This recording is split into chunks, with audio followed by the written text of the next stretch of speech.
This is the Public Works, Environmental Services and Facilities meeting dated September 20th, 2021. And the meeting has now been called to order. Could I have well, just before I call for the agenda, I'm going to say the agenda is going to be amended. And the reason for that will be, it'll be under number 6C. And a couple of weeks ago, Councillor Hunter asked for a discussion regarding the walking track at the Cardinal Arena in Cardinal. And it was to be put on the agenda for tonight. And I do apologize. I forgot to put it on this meeting. So we're now adding it now. So the amendment to the agenda will be the discussion walking track in Cardinal. Could I have a mover for the agenda as amended? I'll move it. Deputy Mayor and Mr. Packwood, thank you. I'm going to call the question. All in favor? And that's carried. Thank you. And we go to number 3 now, which is disclosure of pecuniary interest and the general nature thereof. Do we have any declarations tonight? None by me. None by me. Hearing none, thank you. Now, business arising from the previous committee of the whole meeting, which was August 16th. Yes, I do. I have several actually. Yes, go ahead, Councillor. Thank you. On 5D, was there any comments from the township residents being billed for the direct benefit from the drain? Mr. CEO, duly chair to the Mr. CEO. So through the chair, there have been, I believe, 4 or 5 inquiries from different property owners. And all that point of information, if I can, in the interest of full disclosure here. So Councillor Cameron, Ward 1 and myself both had a text message from the treasurer and she was passing on a message from one of the landowners at the east end of Kane Road. And the request from that property owner at the east end of Kane Road was that both Councillor Hunter, Councillor Cameron and I called him to explain what was going on. And he wanted to know what's council going to do about this. And so a few days later, when Councillor Cameron and I were together, we did make that call. Councillor, is there anything else? Oh, yes, sorry. Thank you. And on page 5 of 83-2, the UL Regional Commuter Transit Pilot, duly chaired to the CEO. Do we have any updates on the people using their pilot project? So through the chair, the marketing committee is just in the process of gathering some information, and hopefully we'll have something in the next week and a half. Could you Email that as soon as you can to me, Mr. CEO, please? So through the chair, hopefully we'll be able to provide an update under the administrative update for Gail. Good, thank you. And sorry, Mr. Chair, 6 of 83. The last meeting I asked for snowplow service in New Westford Windmill Point. Is there any update on that from through the chair to the CEO? Through the chair, there's no additional update at this time. Thank you. Anyone else? Yes, I do. Yes, go ahead, Mr. Mayor. And I apologize to through the chair. I apologize to the CAO. I think I've asked this question once, and I think I got an answer, but I forgot to write it down. But on page 3 of 83, do we have the date for the Johnstown public meeting for the drainage? Yes, through the chair, it is Thursday, September 23rd, from 6 p.m. to 8 p.m. at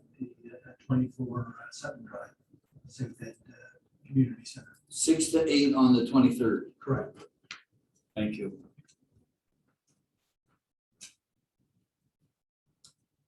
Is that the 23rd of September. September? Thank you. Anything else, Mr. Mayor? No, that's it. Mr. Bush, do you have anything? No. And Mr. Packwood? Councilor Hunter? Just a question, did we Go ahead. get a postage machine in or? Through the chair, we did receive our postage machine, and it's just inside the door, so. It seems a little too sophisticated for my ability to use it. Did we receive a copy in Braille by any chance? Okay, I'm hearing no other questions, so we have no recommendations here. We'll move on to delegations and presentations, and we have none listed tonight. And we'll now go to number 6, which is the discussion items. And the first one on the list is the a briefing note, which you've had a chance to read. And Mr. Spencer, would you like to highlight your briefing note, please? Thank you, Mr. Chair.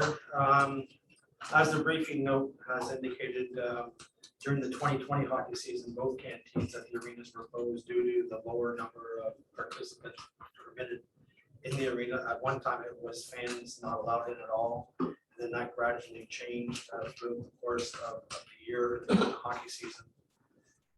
This August, we increased the allowable number of fans into the rented area at the Ingredient Arena. That is up to 100 fans now per rental, and 200 fans for the junior C and the senior games on Saturday nights and Sunday afternoons. The Spencerville Arena has a much smaller lobby and viewing area. One of the issues that we have in Spencerville is 3 of the 4 change rooms that we have are in the lobby area. So it makes it a very congested area, and as well as the washrooms are there as well. What I've done is I've worked with South Temple Minor Hockey and Rita St. Lawrence Kings organization this year to try to minimize the game activity at the Spencerville Arena. The Kings basically used to play 60% of their games out there. Now it's 80% of their games are being played at the Ingredient Arena. I basically moved South Bemble out to Spencerville and a lot of the higher competitive rep teams to Ingredient Center, because those teams have more players on them. The South Bemble House League teams typically have 10 to 13 kids on a team, as opposed to the rep teams and the competitive teams that have upwards of 16 to 18 to 20.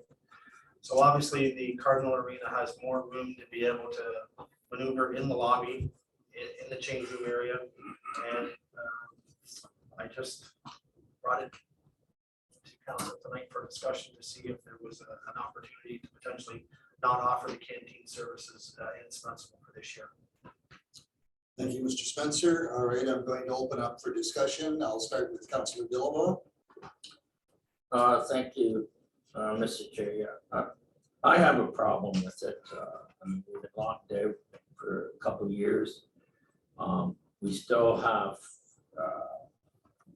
public skating, we still have figure skating, and you still have 20% of hockey games left. And, you know, we're taking away part-time jobs from students in our township. And I think if we can just maybe exercise a little bit of safer area in that. I know it's small, I know it's compact, but I sure like to, you know, if I'm going public skating, I don't want to go to a Coke machine to get a Coke. I probably want to get a bag of chips and something else after my big workout. So, I mean, not just me. So I'm sure the kids that are there, the 13, you know, the small house league kids, same thing. They wouldn't want to buy some candy or whatever. So I have a hard time accepting that. I know it's a safe issue, it's a safety issue.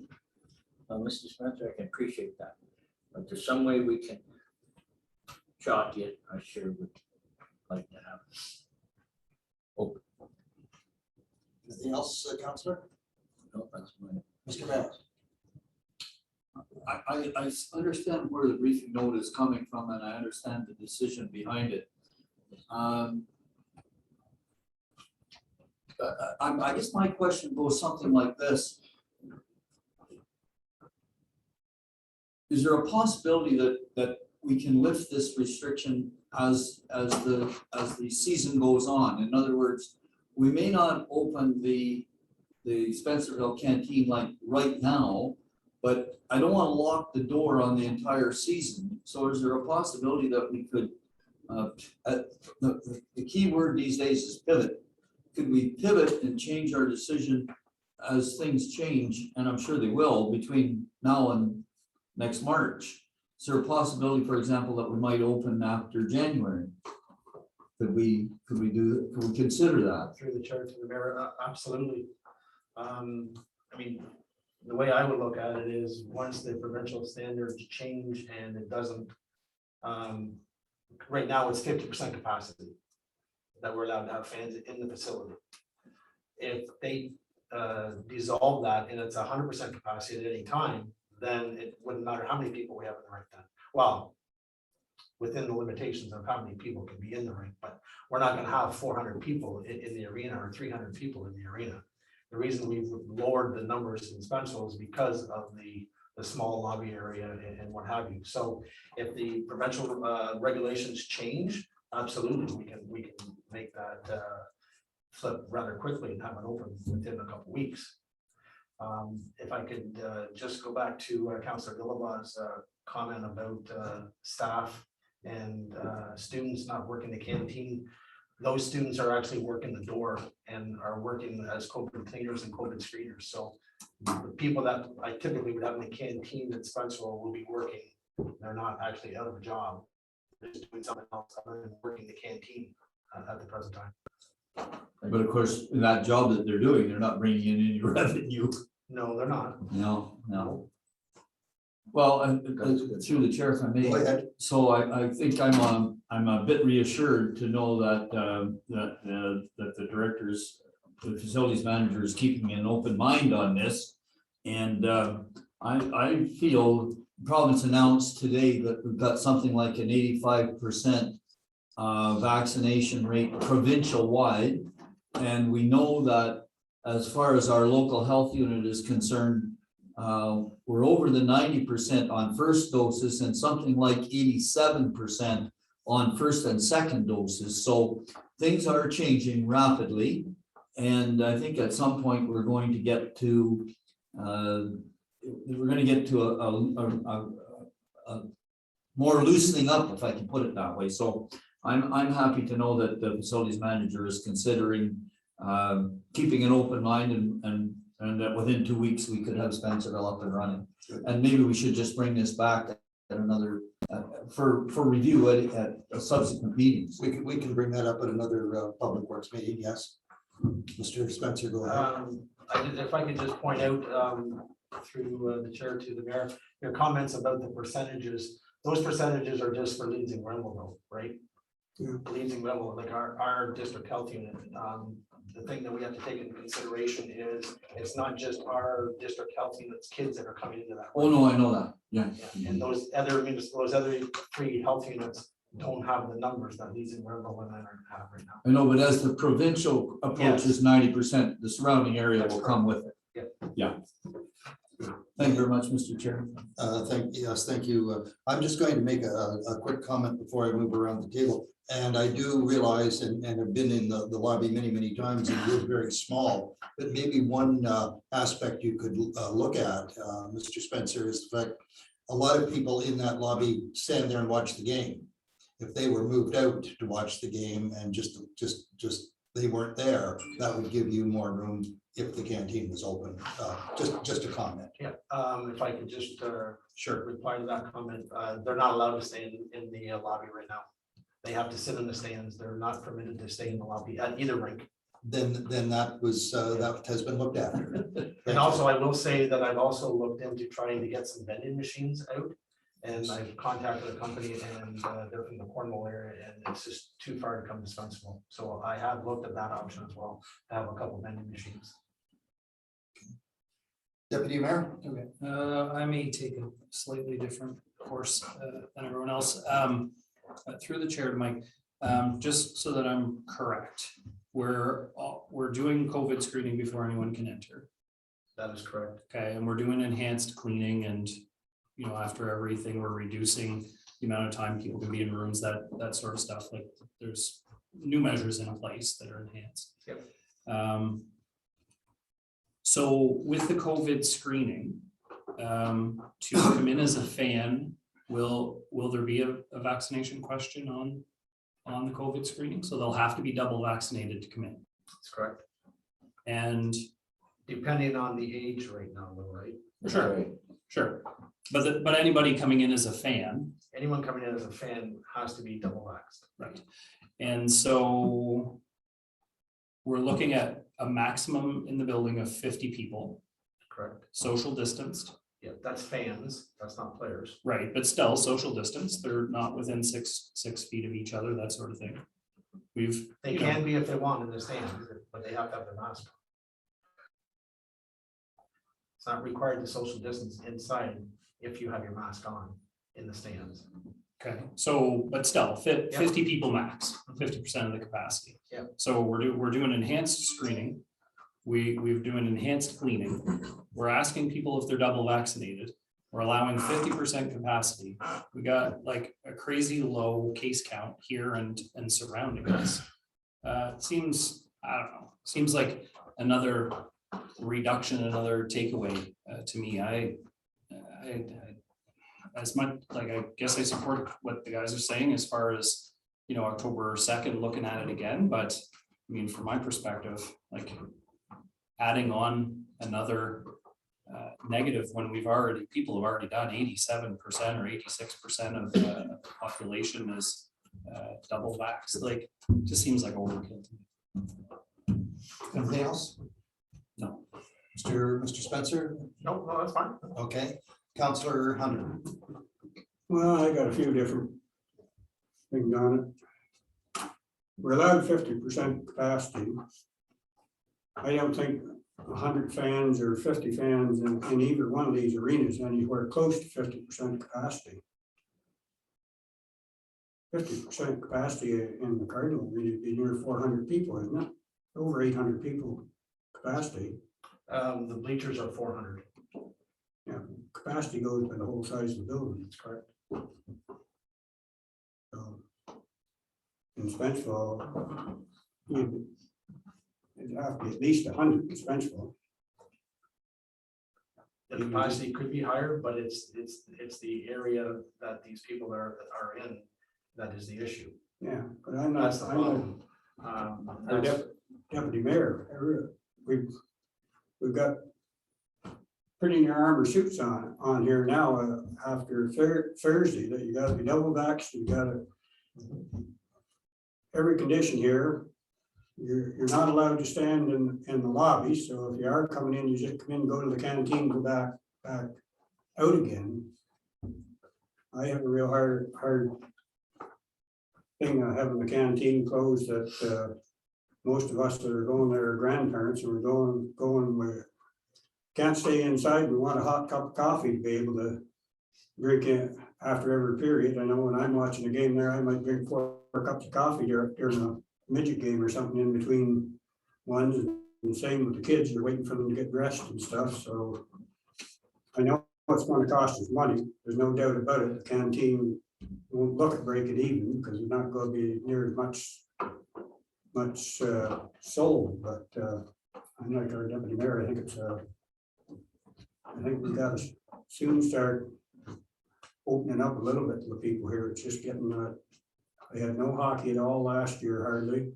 What hockey they did have was just practices pretty near all the time. A lot of kids dropped out of hockey halfway through because they just got sick of coming and just practicing, never being able to have a game or never being able to travel. So this year when HO's opened it up that they're allowed to travel, allowed to have games, I think we should be a little more allowing things to happen too, so. Mr. Packwood? Through the chair to the facilities manager, I think he's got things under control and he's watching things and he's willing to make changes as regulations say we can. I don't think we can do anything more than what he's doing right now. That's just my opinion. Thank you. Mr. Bush. Well, if 50% capacity is more than 50 people, then we can open up more. If that's what we're allowed.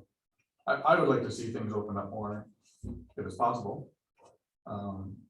Is there a reason why we're keeping it at 50? Is that Just because of the small area that the people are in. Yeah. To be quite honest, with you, that's the reason. okay? I'd like to, yes, go ahead. I'd like to go back in one more time. Sure. So are we still wiping hard surfaces? Yes, we are. Okay, the reason I asked that, and I'm sort of trying to get to half this place where the deputy mayor and Councillor Hunter and Mr. Bush are coming from.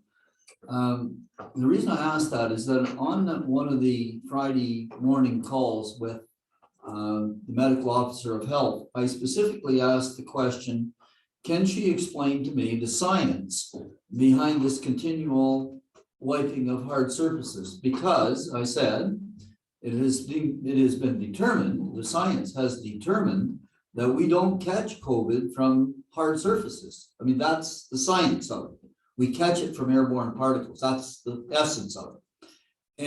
And I asked, then why are we continuing to do this hard surface, constant wiping of hard surfaces?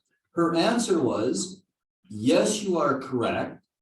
The science has determined that we don't catch it from hard surfaces, and Ontario Health has changed their direction so that instead of continuously or frequently wiping hard surfaces, we only have to do it once a day. The virus only lives for 24 hours or something like that. So my question is, have you consulted directly with the health unit on the prescriptions that we're using? Because it seems to me that unless we push the health unit a little bit to give us some leeway, for example, we really don't need to be wiping these hard surfaces. She said so herself. Unless we push the health unit to give us a little bit more leeway, I think they're content to leave the situation pretty much as it is, which is basically locked down as tight as it was a year ago. So my question is, have you consulted directly with them on how you're approaching this?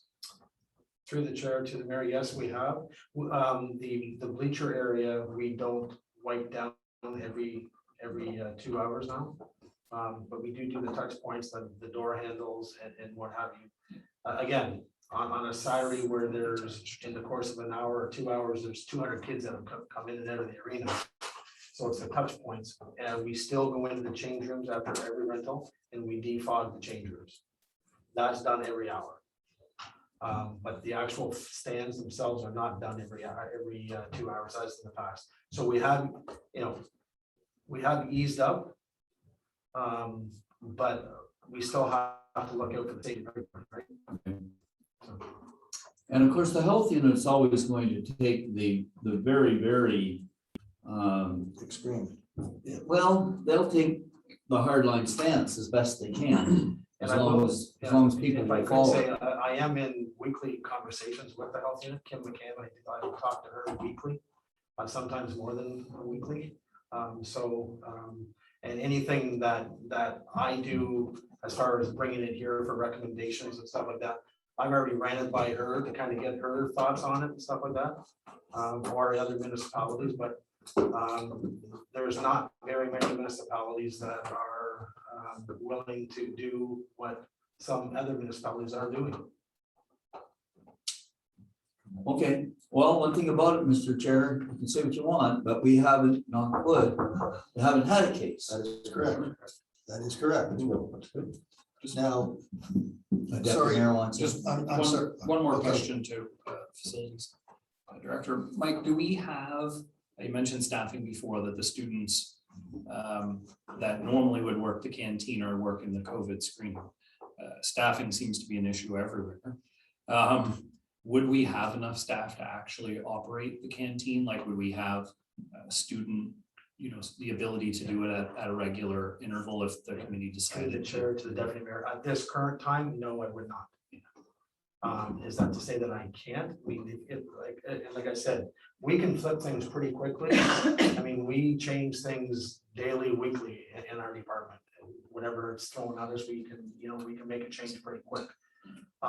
So, can we get people in and advertise for that? Yes. But we are having a hard time right now even filling some of our COVID cleaners positions.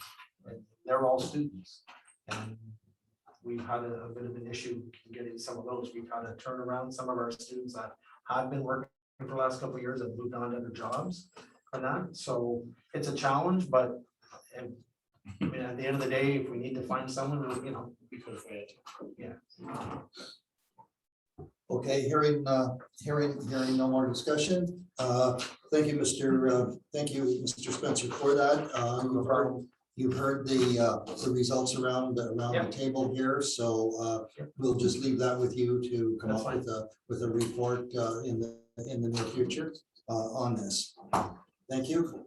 Okay, we're going to move to 6B now, which is the OHIP eye care. And it's a resolution that was put out by Trent Lakes in our recent communication package or communication package. I asked for this to be on the agenda because I've known for quite some time now that the optometrists are dropping OHIP as of September 1st for seniors and children. And the reason is that for many years now, they've been asking the provincial government to review the wage, I should say, the billing program to get a little bit more money for the optometrists. I can tell you that the optometrists are getting less than $50 every time they do an examination on seniors and children. And this, I feel, is a extremely important age area because seniors and children are quite vulnerable to either eye disease or whatever, either through something like diabetes or other illnesses. So the Trent Lakes at their September 7th meeting, put the resolution forward, which you have in your package in your briefing notes. So they want the government of Ontario to pay attention to the resolution, and I'm looking for consent here around the table that we support the Trent Lakes resolution to government to sit down and talk to the optometrists. Now, there are such things out. I was just given this tonight that this says the all seniors such and such, and it gives you a little blurb on it. And I believe it's in your baskets if you want to look at. Plus, there's also a petition at the optometrist's office for people to sign as well. So they are doing their due diligence. They are just being stalemated by the non-communication from our provincial government. So I would like to see this be recognized and sent to the parties in our provincial government. Now, clerk, do I need to get a mover and seconder for this, or can we just get a consensus? So through the chair tonight is enough for just general consensus, and then I will draft a resolution for the coming council meeting. Very good. Thank you for that, Deputy Mayor. Sure, I'm happy to jump in, and that was a good one-sided argument. I think you should have included the August 23rd letter from the Minister of Health in that package as well, where she outlines the negotiations that are ongoing, especially all of the intricacies of the negotiations to the OAO.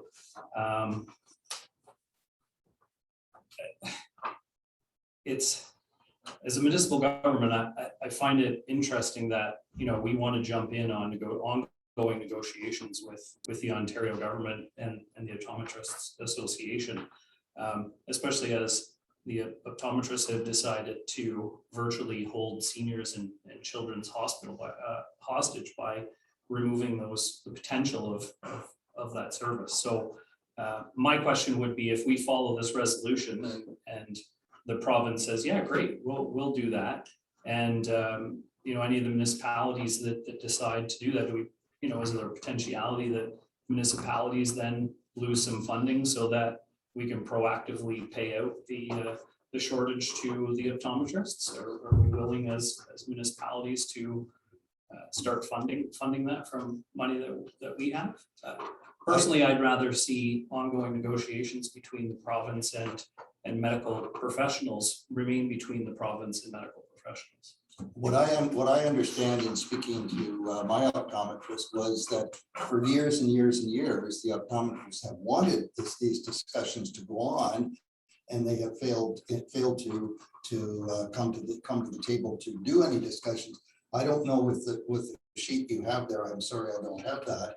I don't know when these negotiations started. Does it tell you on? Yeah, the letter from the Minister of Health, if you do just a quick Google, like I did, it's pretty easy to find. You know, Minister of Health response to OAO. And when did they respond? The August 23rd, and it fully lists exactly the offer that they put on the table. It's a 3-page document. You know, asking for a collaborative mediated process to determine future increases. It addresses retroactive payments, increasing payments, adding 39 million to it. It recognizes, you know, optometrists and the value that they have. They recognize that it's an ongoing issue, that they haven't been increased, and they're trying to get a plan in place that works for everyone. So I think, you know, as a municipality, we have a right to get involved, I guess, if we want. But in my opinion, negotiations between doctors in the province or between the doctors in the province. Thank you for that. That's a good part of the discussion. I just find it strange that September 1st comes around, and a week before September 1st, the province sends out a letter. So I just find that very strange. Anyway, are there any other comments? Go ahead, Mr. Mayor. Yeah, I just want to speak to the issue briefly. So this resolution that came out of Trent Lakes, we have 2 ways of supporting it. One way is that we can pass a resolution saying that we support the Trent Lakes resolution. Correct. And the other way that we can do it is by taking this resolution and rewording it so that it refers specifically to the Township of Edwardsburg Cardinal. And that's just using this template and inserting our name into this template. My preference is that we would take this template and insert our name into this template. And I would like to see us support it. And I say that for the following reasons. I've been aware of this issue since probably 2 years ago, when my optometrist brought this to my attention, and the fact that they were having a lot of trouble getting a dialogue going with the province. And I am aware that there's probably correspondence that we haven't seen. I understand that, but I do recall seeing one letter from the government, which did offer 39 or 36 million, I can't remember what it was, as a retroactive payment. And the response to that letter from the Optometrist Association was, yes, 36 million would represent, over the period of time that we haven't had an increase, $1 per examination. I think the actual figure is $1.15 per examination that has taken place during that period of time where we have not had an increase. So I thought that was the fact that they were able to respond so quickly and with that kind of a statistic carried some weight with me. The other thing is that was a one-time retroactive payment going back, I think it was 18 years. But it made no provision at all to, the letter that I saw, made no provision at all to determine how the fee schedule would be adjusted to put eye care on a sustainable forward basis. And it's that kind of bothers me. And I don't know why it is that this optometrist association seems to have no weight with the provincial government. I don't understand that, because the nurses do, the doctors do, Paramedics the do. PSWs do, and quite a few others. They seem to have a mechanism to negotiate with the province. And when you look at the operative clause of the resolution that's before us here, that we're being asked to support, the resolution in the operative clause just asks that the provincial government recognize the value that access to quality eye care brings to all Ontarians, especially the seniors and the juniors, which have now been taken out of the mix, and act now to protect it. And then the second part of the operative clause is the provincial government address the OHIP insured eye care immediately and enter into legally binding negotiations with Ontario optometrists to fund these services, at least to the cost of delivery. So basically all this group is asking for is, would you please negotiate with us? I don't have a lot of trouble supporting that. The only other change that I would ask to the resolution is that a copy of it be forwarded to our member of parliament. Just so you know, I have spoken directly to our member of parliament about this issue. And I know that he's seized of the issue, but you know, he's not the Minister of Health, but he does sit at the cabinet table. And as the deputy mayor points out, the money has to come from somewhere. So I would like to see us support the resolution by using this template and inserting our own name into it. And I'd like to hear some discussion about that approach as opposed to just passing a resolution that supports this resolution. Thank you. Just Deputy Mayor, go ahead. 2 points. One, it's provincial, so, and I know the mayor knows this, and I know that he just slipped saying member of parliament, but it's provincial, member of provincial parliament. So in fairness, just to what the mayor said, so in the letter, and I think it would have been valuable that everybody had a copy of the letter, but so just to be transparent, here's the offer that was put on the table: an immediate compensation increase of 8.48% at the fee code level, retroactive to April 1st, 2020. Represents a catch up of fees increase calculated to reflect similar increases applied to physicians over the last decade. So the one-time payment of 39 million, like the fee increases described above, this reflects a retroactive period over the past decade that was calculated to reflect similar increases applied to physicians during that same time. Future fee increases to align with increases provided to physicians under the upcoming physician service agreement, including any increases physicians receive beginning April 1st, 2020. A commitment to immediately, underline, establish a working group with the OAO that would continue to be supported by a mediator and would allow us to come to a common understanding of the overhead costs associated with delivering publicly funded optometry service and inform ongoing negotiations associated with the fees for delivery of optometry services. Lastly, is a commitment to ensure ongoing monthly discussions with the OAO through establishing an insured optometry services review committee to develop recommendations on the implementation of fee increases and provide a mechanism to continue to discuss healthcare policy and system issues affecting optometrists. So when we say that they haven't been made a fair offer, I guess maybe it depends on what your fair offer is, but all of those things seem pretty fair to me. Thank you for that discussion. I will just add one more point that when the optometrists got together to decide to opt out of this, of all the optometrists in Ontario, 96% said we will opt out. So we've had discussion items. Is there anyone else that would like to put anything in? Okay, I guess the question we have here is, I'd like a consensus of which way to go, either to support the resolution, as Mayor Seo had pointed out, by using the Trent Lakes as a template with our name on it, or not.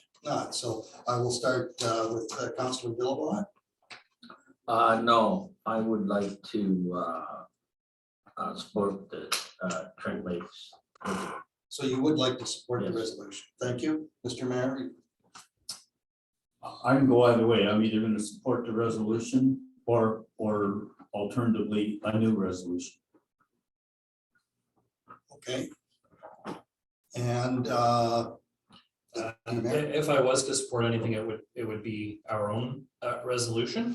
But I think when it comes back for further discussion to council, I think it imperative that all of the information to this discussion be available to all of council. correct. Councillor Hunter. I'm not really comfortable in getting involved in the middle of provincial negotiations.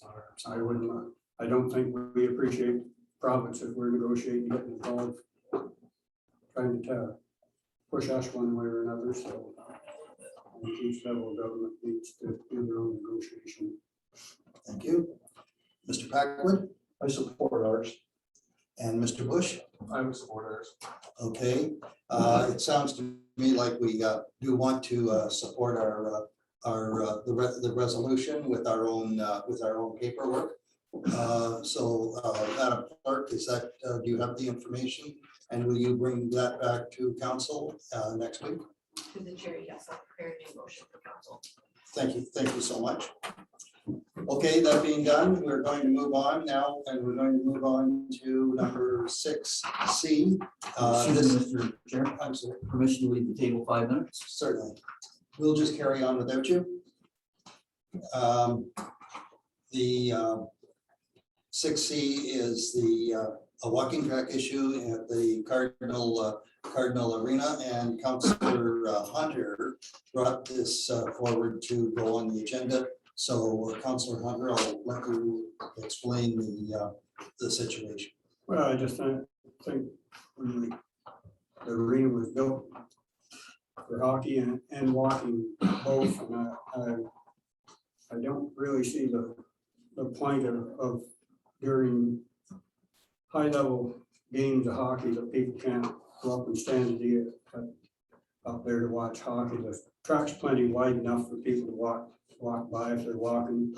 Most of the time in the evenings, they're the only ones walking are parents of the kids that are playing there, or grandparents of them. I think that we got to come up with a plan, some way to make it available to both. I can see limited during the day, morning hours and early afternoon hours when most of the seniors walk and stuff, that would be limited there.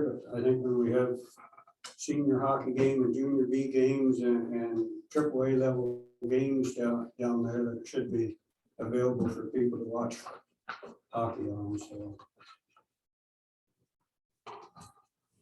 Okay. Deputy Mayor, you want in here, and Mr. Spencer, I'll come back to you shortly. Thank you. Listening to Councillor Hunter, I think he raises an interesting discussion as we continue to work towards supporting a few larger crowds and I'm pretty sure it's open for, and maybe I'm wrong, but for senior games and for junior games already. Through the chair to the deputy mayor, currently for junior and senior games, the walking track is closed for walking and is available for viewing. Can I continue? Go ahead. Through the chair back to the recreation director, are there other games that draw really large crowds? Like AAA? Do they draw a large enough crowd to make, the case for the need for the track to be closed so that they can fill, like maybe playoff games, or, is there, Through the chair to the deputy mayor, I would say there are different nights that there are, upwards of 100 to 150 people in the rink to watch a game, a double A game, or even a B rep game. If there's 18 kids on a team and they're bringing both sets of parents, You know, so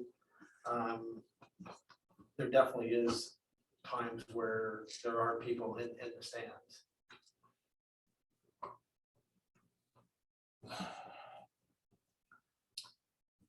Do continue. Would there be a great deal of walkers? I mean, I know some parents walk. They could continue to walk around the outside, not the inside, and fortunately, maybe their view would be obscured a little bit, but you know, is there a way to make both work? Through the chair to the deputy mayor, I mean, first off, I'll just give you my opinion on it. I agree with Councillor Hunter. I mean, it was council of the day back in 2015 that changed that. Because there was viewing up there, but then what happened is the people that were the weekly walkers and the nightly walkers that were there trying to walk, and there were kids up there running around and people viewing. Like, if you're gonna open it for viewing, then you're gonna open it for everybody, because you can't please, it's either, it's no viewing or you do what you want when you're up there. From my perspective, it would be a heck of a lot easier to say it's open for people to view hockey up there. I personally don't have a problem with that. But it's the council of the day in 2015 that changed that and put the lock system in place. Yes, go ahead. Sure. Mike, do you think it would be possible to do for like a limited time, just to see what kind, if it created a headache and how we could deal with it if it happened, and just say for the next month, we're going to allow viewing and see how it goes. And if it doesn't work and people don't respect it, then we go back to it being closed. Through the chair to the deputy mayor, I don't have a problem with it, to be quite honest with you. But the complaints from anybody will be directed to you guys, not to my staff. Because that's what happens. That's what will happen, right? You know, they'll come downstairs and say, what are those people doing up there? They're not allowed to be up there. We can social media it and blitz it to say that we're going to try to just kind of take a night here and a night there. I don't think that's the optimal thing to do, because every week, if say the Cyclones have a 7 to 9 slot on Tuesday nights, they might have a game 2 out of those 4 Tuesday nights. The other 2 nights it's a practice, right? So it's not every slot is going to be a game, right? So you couldn't really pick and choose.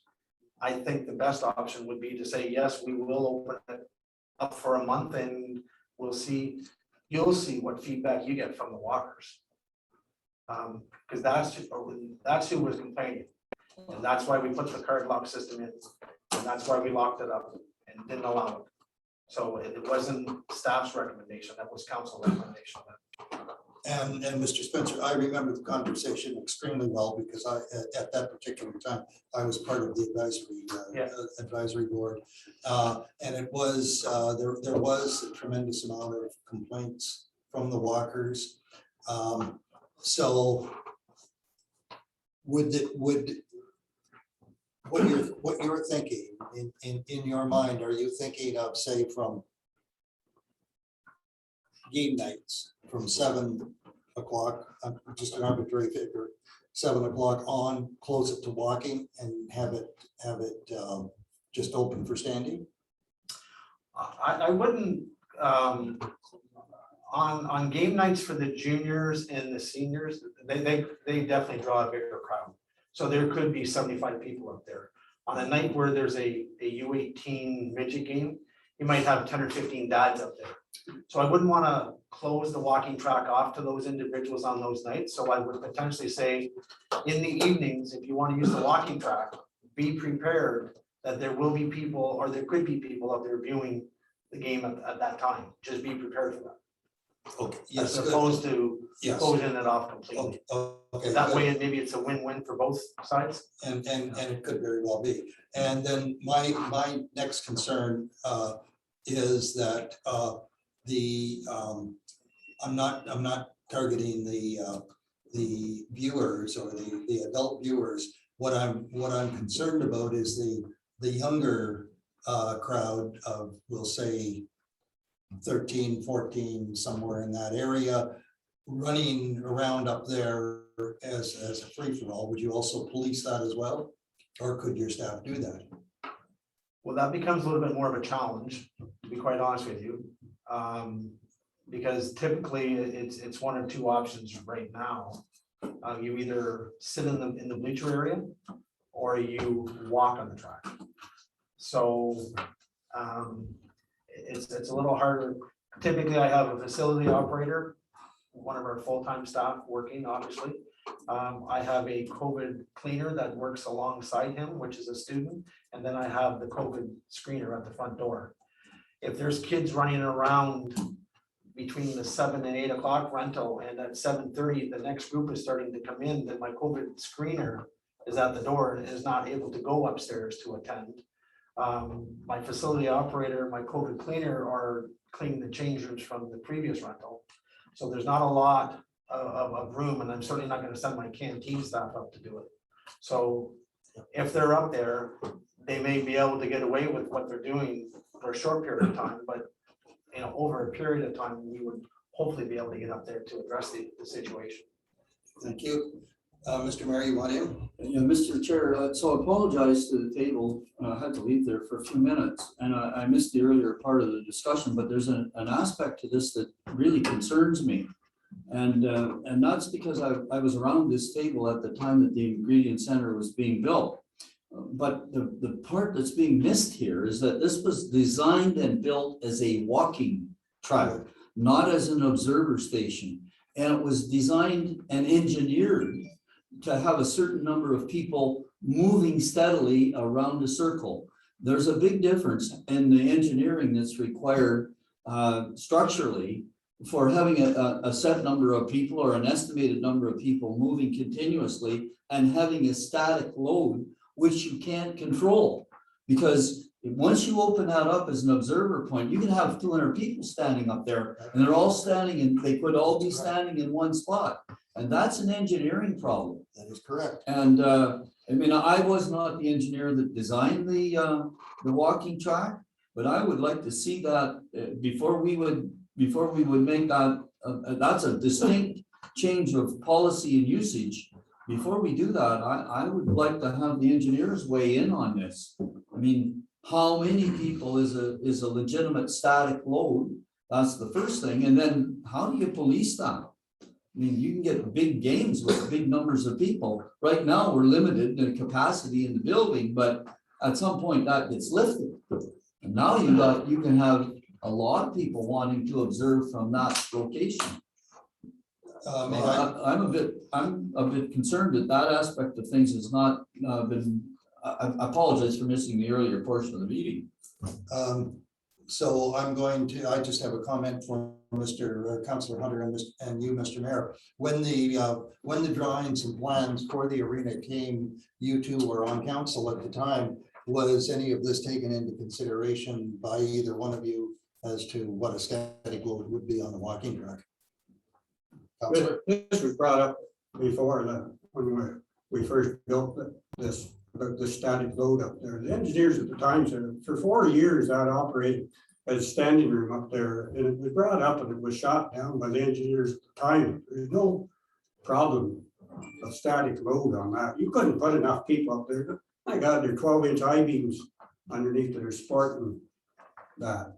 That's just a non-starter for me to worry about that. You couldn't put enough. There's not going to be enough people ever up there instead to worry about static load on it. That rate was designed and built the same as the Ridgecraft Center off the same ID of it. And the walking tracks in it.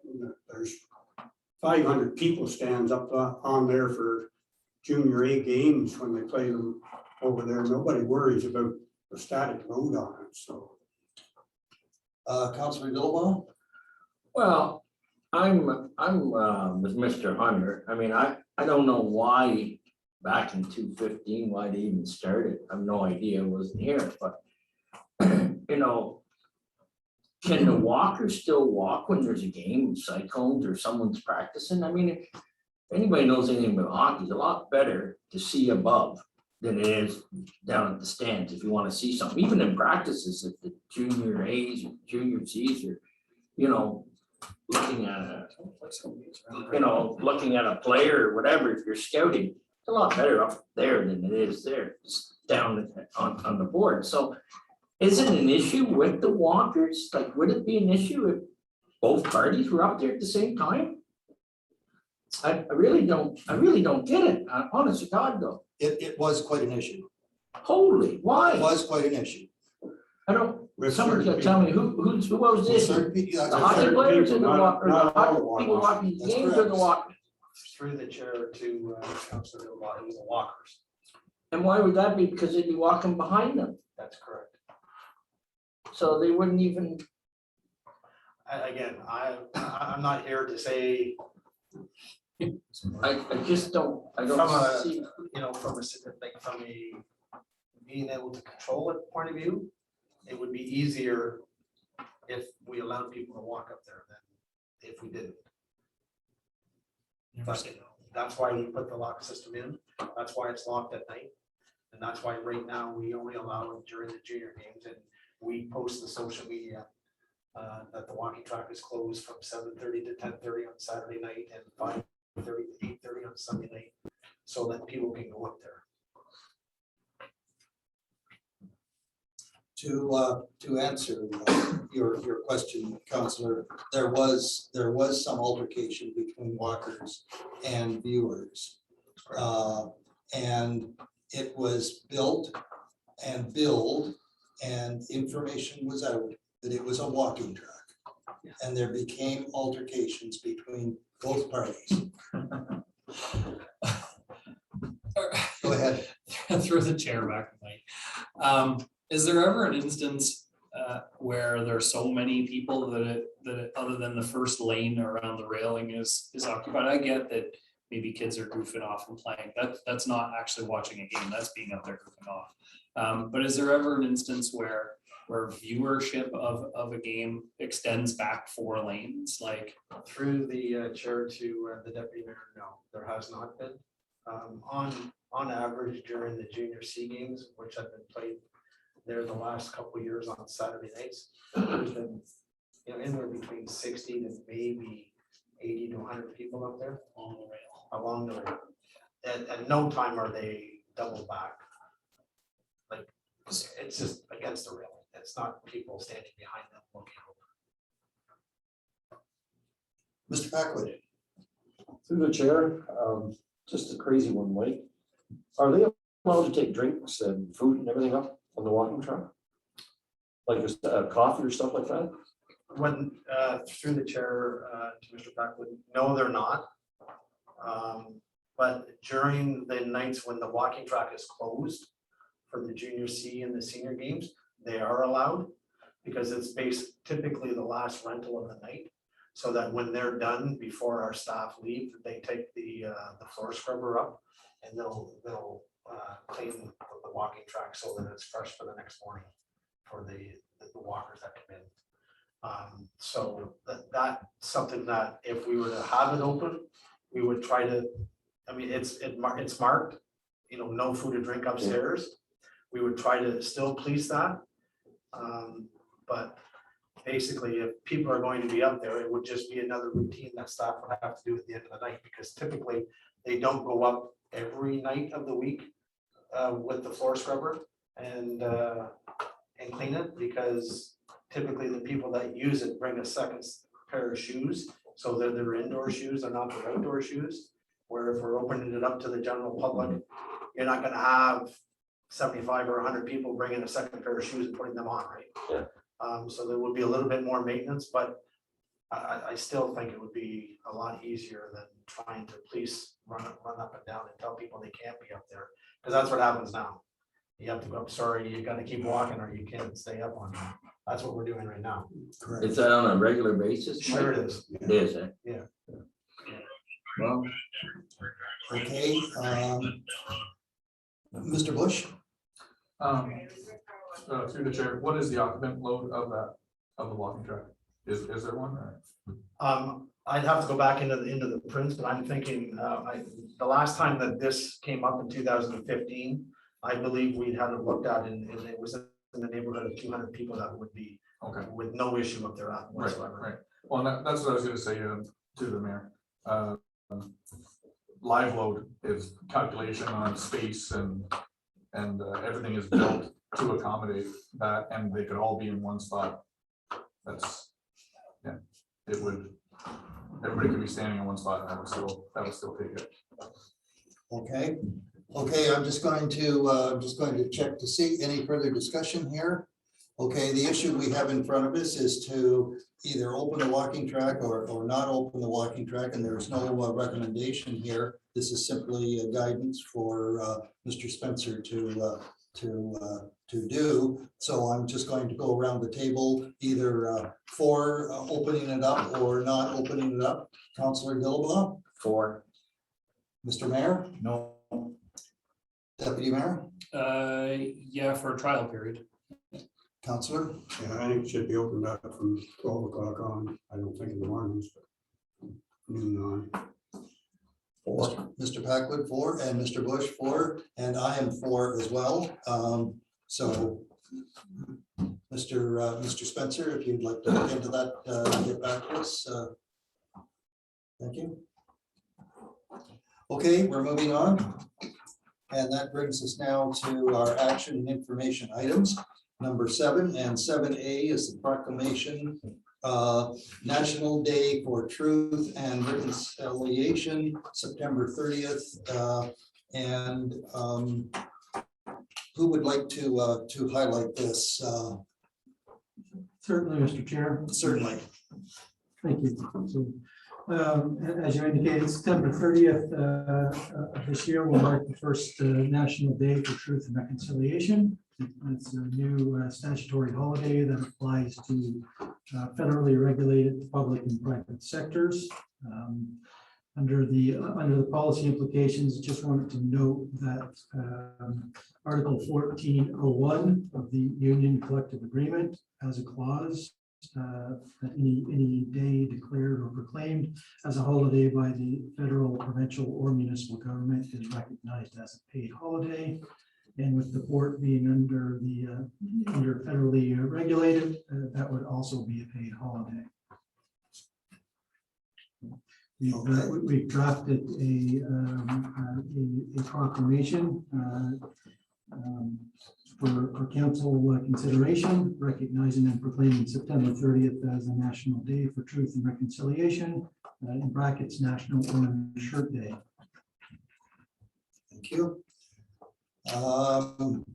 There is a recommendation, and the recommendation reads that committee recommends that council proclaim September 30th, 2021 as a National Day for Truth and Recreation. I do have a question here.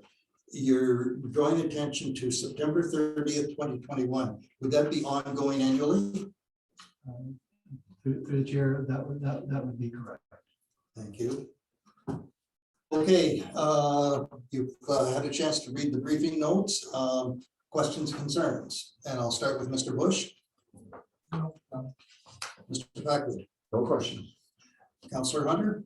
This becomes a paid holiday for all our employees. And the provincial didn't regulate it. It's just federal that's regulated. Correct. So as of right now, from the township side, it would apply to the union, and it would apply to the board. But not staff. That is correct. I'm in favor of the recommendation, but I think we're going to give it a paid holiday.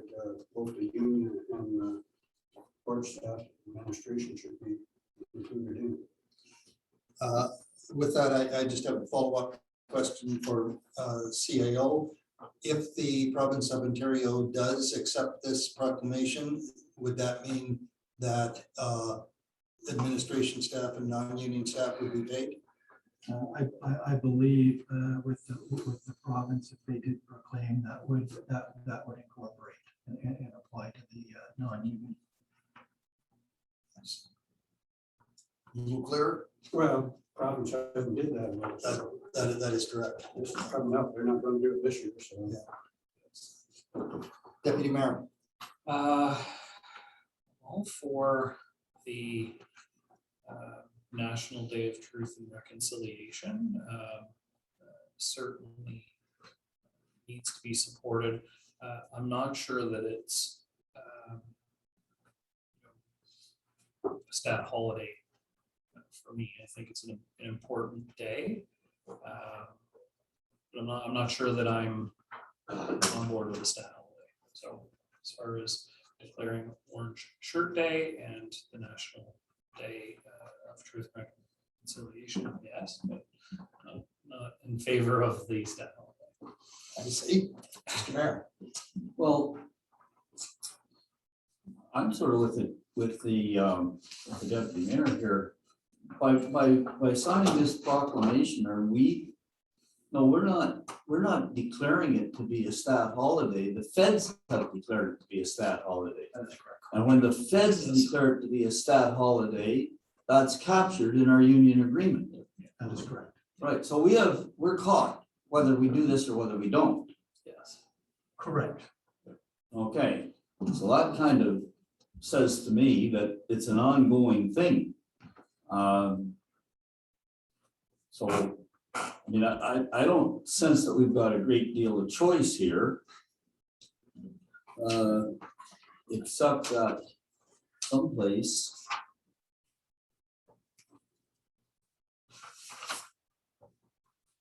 No, I'm sorry, I'm looking in the wrong place. So I don't think we got any choice here, except as Councillor Hunter points out, I mean, if our municipal unions are going to get the benefit of a statutory holiday because of their collective agreement, I think we have to be fair to our non-union staff and extend that courtesy to them as well. So, I mean, that's where we are. That's where we are. That's where we are. Yeah. Councilor Diddle-Baum. No, I agree with it. I just wish it was for the private sector too. Yeah, That's why I speak against. If it's a stat for everyone. it should I be a mean, stat because you're in a union, I worked 21 years, I don't get it. How come? It doesn't apply to the private sector. Farmers don't get any Discrimination? stat holidays. What's that? Farmers don't get any stat holidays.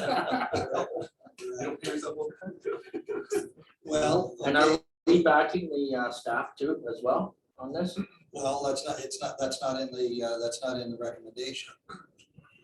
So either we vote on to accept the recommendation or we vote on it not to accept the recommendation. Well, Mr. Chair, there's two sides to it. I mean, there's two issues. So I think, when we're voting to accept the recommendation, if the recommendation is passed, and I don't see how we have a choice, then I think we have to bring forward a resolution at the council meeting that the same benefit is extended to the non-union staff. We have to formalize that. That'll be done as a separate issue. And is that sufficient, staff, to do it that way? Chair, that certainly is acceptable. Very good. All right, I'm going to ask for a mover for the recommendation, Councillor Hunter, and a seconder. Mr. Bush, thank you so much. And I'm going to call the question. All in favor? Aye. Mr. Deputy Mayor? Is that a no? Yeah, I think it's. Okay, thank you. So it's carried with one. Okay, so, Mr. Chair, I wasn't gonna say this, but I am gonna say it. So the mayor will be signing this proclamation, but I also want to say that I'm happy to do that. And I want to report to council that that my adopted daughter, who's a full-blooded Cree, we've had her with us in our family. I get very emotional about this. We had Melinda with us since she was 3-4 months old. And I'm just really proud to report that she's been an employee of Fanshawe College for about 15 years, and she's now moved over to the Indigenous department, where she was very proud to issue the president's acknowledgement of the college being located on traditional lands of the Grand River Indians. So it just kind of makes this very personal for me. Thank you. Okay, we have supported the recommendation, so I'm going to move on now. And that brings us to 7B, which is the OPG waterfront license renewals. And Rebecca or Mr. CAO, who's going to highlight this for us? Mr. Chair, I'll have the clerk. Very good. Through the chair, so yes, we have received renewal letters from OPG extending from 2021 to 2026. Traditionally, we receive full renewal licenses agreements.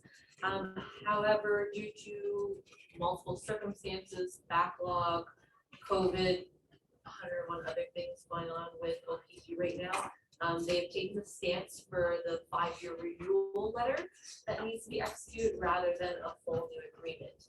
Come in 2026, they are expecting a full new licensing agreement as usual, but this is an interim solution. This is in regards to 2 different sections of land, both along the St. Lawrence River, Gallup Canal Park, and the area located just east of Cardinal on the subdivision of Sawmill Creek. This renewal letter license grants access to the township as well as public members to cross the land to actually access the river. Okay, thank you, and we do have a recommendation with this, and it is that committee recommends that council authorize the mayor and staff to execute the waterfront license renewal with Ontario Power Generation. Point of, Go right ahead, Mr. Mayor. Mr. Chair, I'd like to see that recommendation changed in one way. Authorize the mayor and CAO. The CAO is the logical counterpoint to the signing of the mayor. And I'd like to see him recognized by title rather than by the word staff. Very good, thank you. I'll get back to that in just a moment then. Concerns, questions from around the table? Thank you. And Second it. and I have a seconder with Councilor Bilbao. Thank you. I just have a question. And I will refer you to page 27 of 83, which is a diagram of the Sawmill Creek subdivision and the 2 access points. And I'm assuming that the shaded dark area in both situations, what they cross, is that OPG land what they cross, or is that township land? Now, I'm asking this for, there's another question here. There's also a dotted line that runs just a little bit away from the property owner's property line. I would just like to know what that dotted line is as well. So through the chair, the rough hand sketch is the OPG land as far as we're aware. As you can see, the photo that we have as well is not the greatest to interpret. So it's, Okay. I can't rule one way or the other. I'd have to get clarification. Maybe your director of operations has more. Mr. Shaw, go Through the ahead. chair, I believe the highlighted spots there, one is the pump station. The second one is an easement and it contains the force main. The dotted line, I believe, is the force main that runs up to pump station 2. Now, pump station 2, that's in the circle on Flat Street. Is that correct? It would be just off the circle. Yes. The pump station, I believe in that shaded lot. Right, but the walkway, which goes between 2 properties here, that's walkway. And then it goes beside the owner's property line, And then the shaded area, which is, I was under the impression that was township property. Because that just goes to the top of the stone bank on the, if there even is a stone bank there, I'm not sure. No, it's not. Okay. Just the top where it tapers down. Sorry, yes, the hash mark or the dark line section is the easement.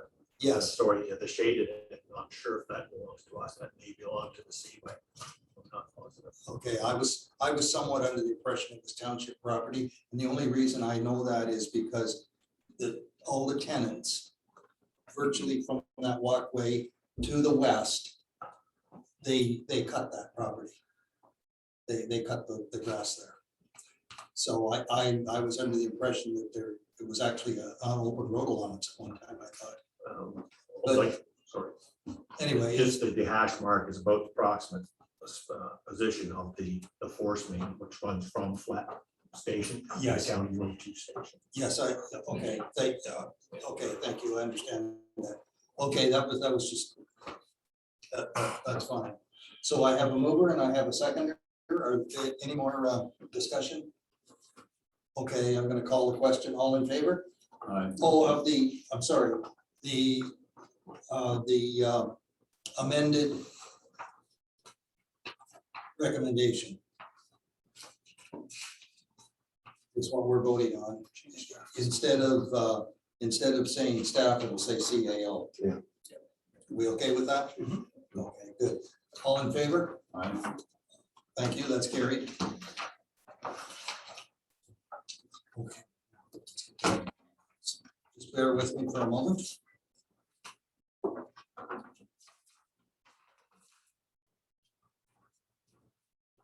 Okay, that brings us to 7C, which is the summer program year-end review.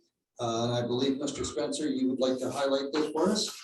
Yes, I would. Thank you very much. I won't read verbatim as it's eight pages long, but I will highlight some of the key points that I feel should be mentioned. We certainly had our challenges this year, but we also feel that we had a successful season, being able to operate both of our pools. We achieved having the opportunity to allow 170 families to use the Cardinal pool over the course of the summer, and over 200 families use the Johnstown pool. Pool staffing, all but one guard required some sort of training, which was a challenge in itself in the first 2.5 to 3 weeks of June. But our senior staff stepped up and were able to get us the proper instructors in place. And I've just listed the following 10 courses that some or all of our lifeguards, except for the one, required to get certifications over the course of the 3 weeks prior to us even opening. So as much as it was nice to have the instructor come in, it was also nice, yes, the lifeguards got paid for once they got their certifications for the summer, but they put a lot of time and effort in those 3 weeks to get all those courses. So just a little bit of a shout out to them as well. The summer, both pools were adequately staffed due to incredible young and brand new staff. A significant amount of time was spent mentoring these lifeguards by our senior staff throughout the 3 rotations.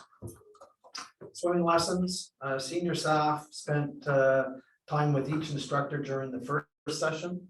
And then in sessions 2 and 3 also were having to teach swimming lessons because of the shortage of lifeguards that we had at different times throughout the summer.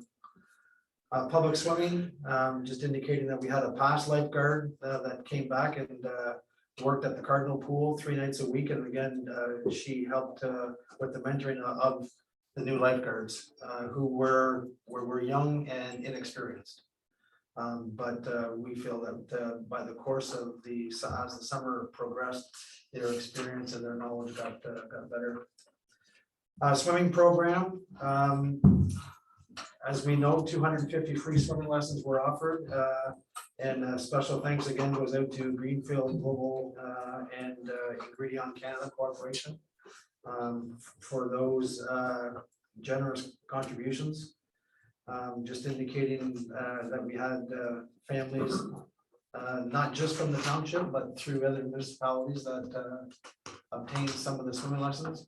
And I'll just make mention of that. I do remember back a number of years ago when Mr. Mayor and I were at Greenfield, with Carol, I believe it was, and he indicated that he didn't have an issue with it being outside municipality kids getting this free swimming lessons as well, because their employees just didn't live in the township, they lived in and around the township. So the bulk of the swimming lessons were given to our township kids, but there were some that were not from the township.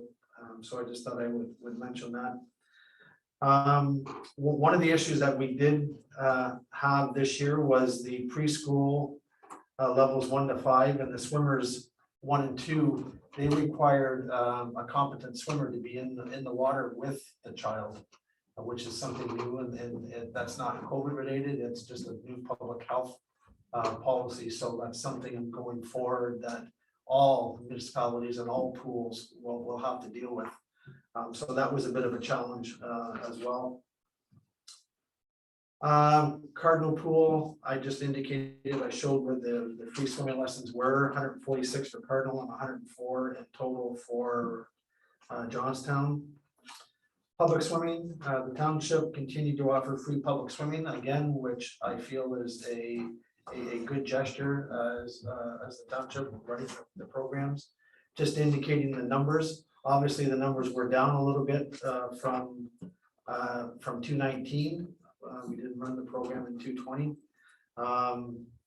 Some of the reductions were as a result of parents not wanting to get in the water or not being a competent swimmer themselves to be able to bring their younger child to the pool, where last year they could go in if they couldn't swim, that they would be able to go in the pool still with the child. This year they weren't able to. So just talking a little bit about the COVID screeners and cleaners. We had 6 students that worked this year between the 2 pools. Just indicating their main responsibilities were to ensure each swimmer was checked in prior to. So we had iPads and the proper screening mechanisms in place at both pools. And then they were also helping the lifeguards with the cleaning of the equipment and the touch points and that throughout the summer. So those 6 students did a fabulous job working alongside our lifeguards. Just a couple of different recommendations for next year if we're able to open with a full slate and change things just a little bit. Lessons return, we did have quite a few people that were interested in evening lessons, and that's something that we will look at offering next year. This year we ran the public swimming in the afternoon from 2 o'clock to 8 o'clock basically. So next year we would alter that a little bit and be able to offer swimming lessons for the individual parents that can't get their kids there Monday to Friday during the day. They might be able to do that at night. Provide adult lessons in the evening. That was another thing that we had quite a few people inquire about this year. We have before offered them. A couple of them we've done privately, but we have offered adult swimming lessons in the past. So that's something that we can look at doing again. Return the public swimming to the 2 p.m. to 5:30. Johnstown swim team has requested that we move to 7 to 8 o'clock at night, which they did this year and it seemed to work okay. So that's something that we would be able to fit into the schedule. Aquafit was a success in Cardinal, not as much in Johnstown, but we could potentially look. I know in the past we've offered that 2 nights a week at both pools. This year, because of COVID situations, and we just didn't know what the numbers of people were going to be, we offered that just 1 night a week. So we could look at returning that.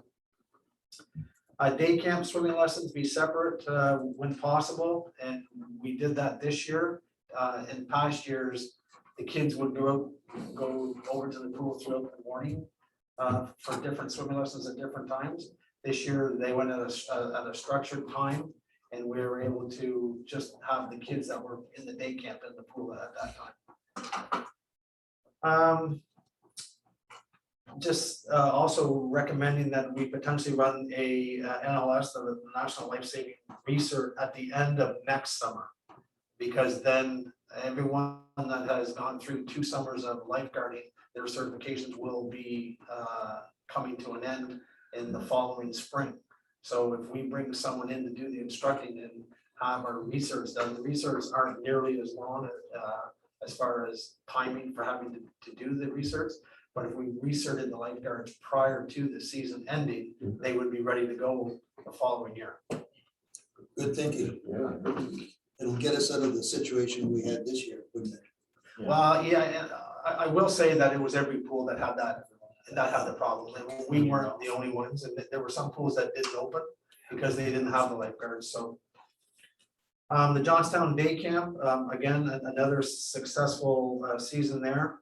The number of participants that we allowed in were lower than normal, but we feel that with the 20 kids in per session, we did very well.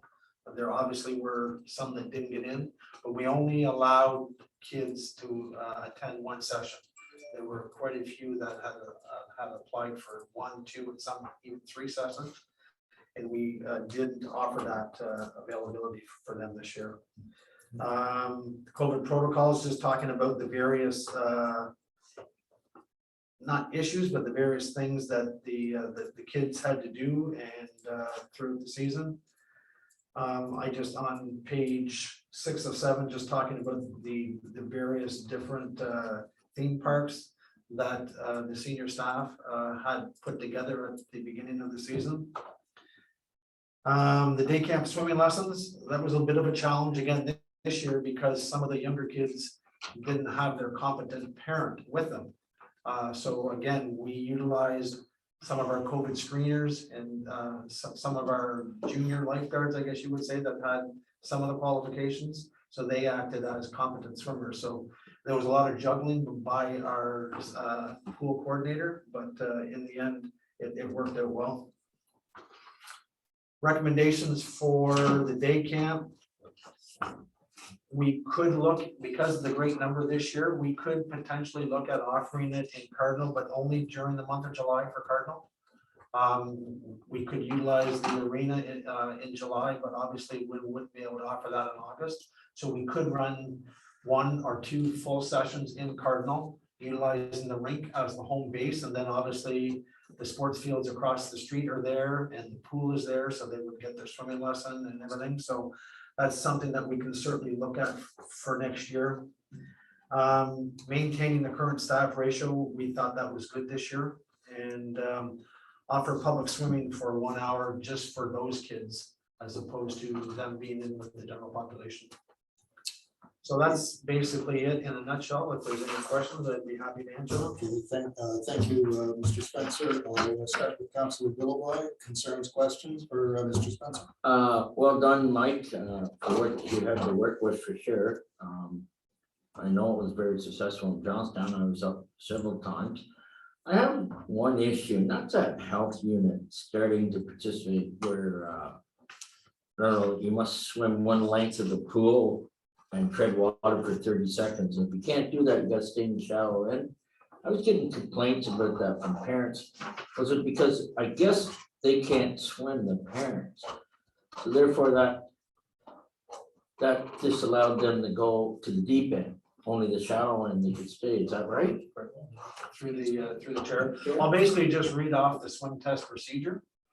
All swimmers before entering the pool this summer must complete a swim test. The swim test will consist of swimming 1 length of the pool in any one direction. Once reaching the other end, they will have to tread water for 30 seconds. If the swimmer is successful, they will be given a green armband for the day, which means that they can swim anywhere. If they are not able to complete the swim test and are 12 and under, they will have to have a competent swimmer with them, and they will be expected to stay in the shallow end. If they are 13 and older and did not complete the swim test, they will be asked to stay in the shallow end. So an adult like yourself, if you didn't pass the swim test, you could stay in the shallow end, but you wouldn't be able to go to the deep end. So that's not our rules, that's public health rules. And I don't understand that. What's the logic behind it? That's why we have lifeguards.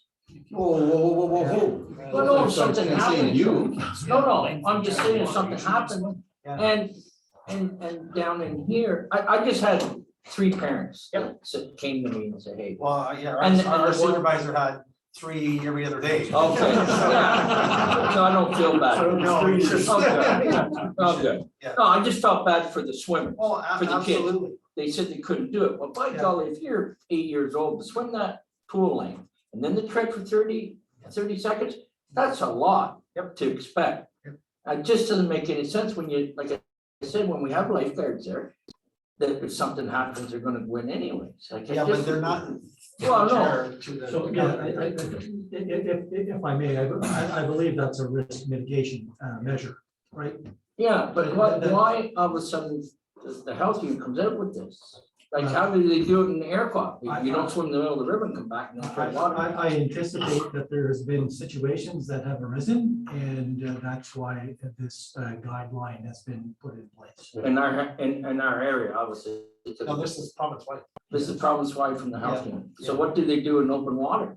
Like down in their common? I don't know. Okay, I I just, quite honestly, I don't know. I said I would bring it up. Yep. I didn't have the answer for them. They were upset. They can't swim. So they couldn't help their child. The child was upset because they couldn't do that full length and tread. And so they're upset. Yep. So I'm glad I only had 3 and they had 3 every other day. It makes me feel good that I got there.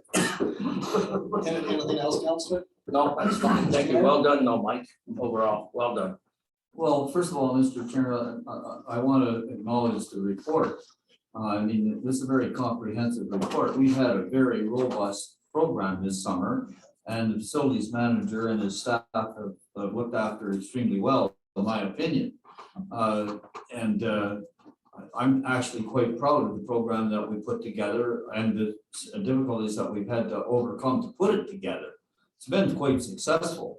And we've been able to accommodate kids and parents from other jurisdictions, and that's a good thing. I'm pleased that we're able to do that.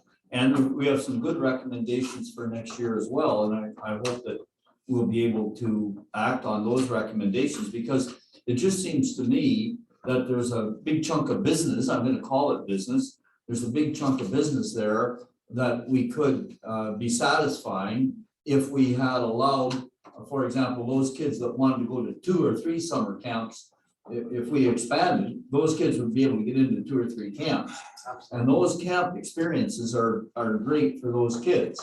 So I'm hoping that we'll be able to expand the program next year. So if I can, Mr. Chair, through you to the clerk, I'd like to have copies of this report prepared and a letter that I can send to the manager of Ingredient and the manager of Greenfield, and along with a letter over the signature of the mayor, thanking them for their contribution and being able to explain to them where their contribution was used here. So thank you very much, Mr. Mayor, and through you to the facilities manager and his staff. Thank you. Deputy Mayor? Yeah, thank you, Chair. First to Mike, echoing the mayor for sure on this one. Fantastic report.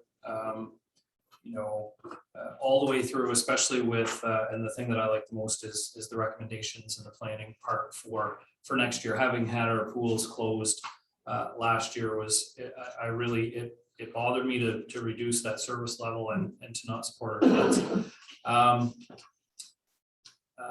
spent a fair amount of time at the pool on Mondays. Our son certainly took full advantage of the lessons.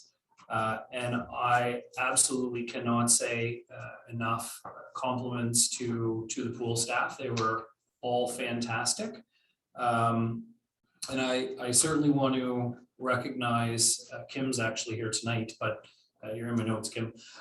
Especially want to recognize the leadership that Kim showed at the Cardinal Pool and Katie Garswood as well at the Johnstown Pool. But Kim, having been there a lot and watched you with the kids and watched the way the other younger lifeguards looked up to you, and I know you weren't their manager or or above them in any way, but you know, they certainly look to you for that leadership, and you were fantastic with the kids. So awesome job and really well done.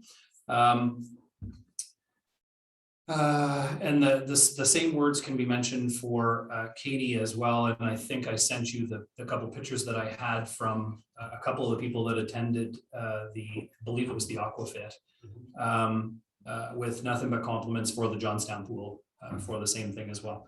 So happy that they were posting them on social media as well. So great there. And to the day camp, fantastic reception. Everybody that I talked to, it was very well received.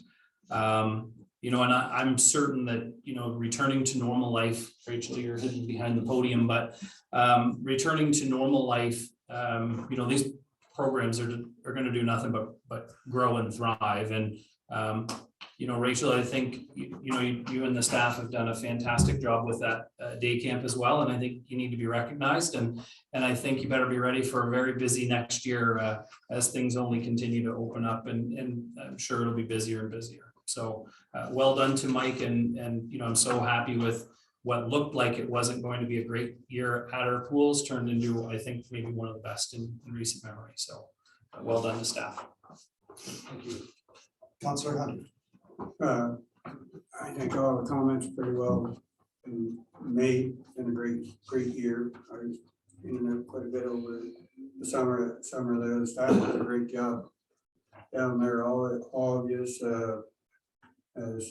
Councillor Delba said, yes, there's a few complaints over the test, but we've been fortunate over the years. We have had 2 or 3 pretty close calls at those pools over the years, and my grandkids had to take the test. And they're both good swimmers, so they passed it without any trouble. But some of their friends, when their birthday party couldn't, they stayed in the end. There wasn't any big complaint about it. My daughter stayed in the pool with them, so they have a competent swimmer with them. But I think it's really, it's cutting down the stress on our lifeguards too. That if somebody's in that deep end, they know they may run into trouble. There's no doubt about that.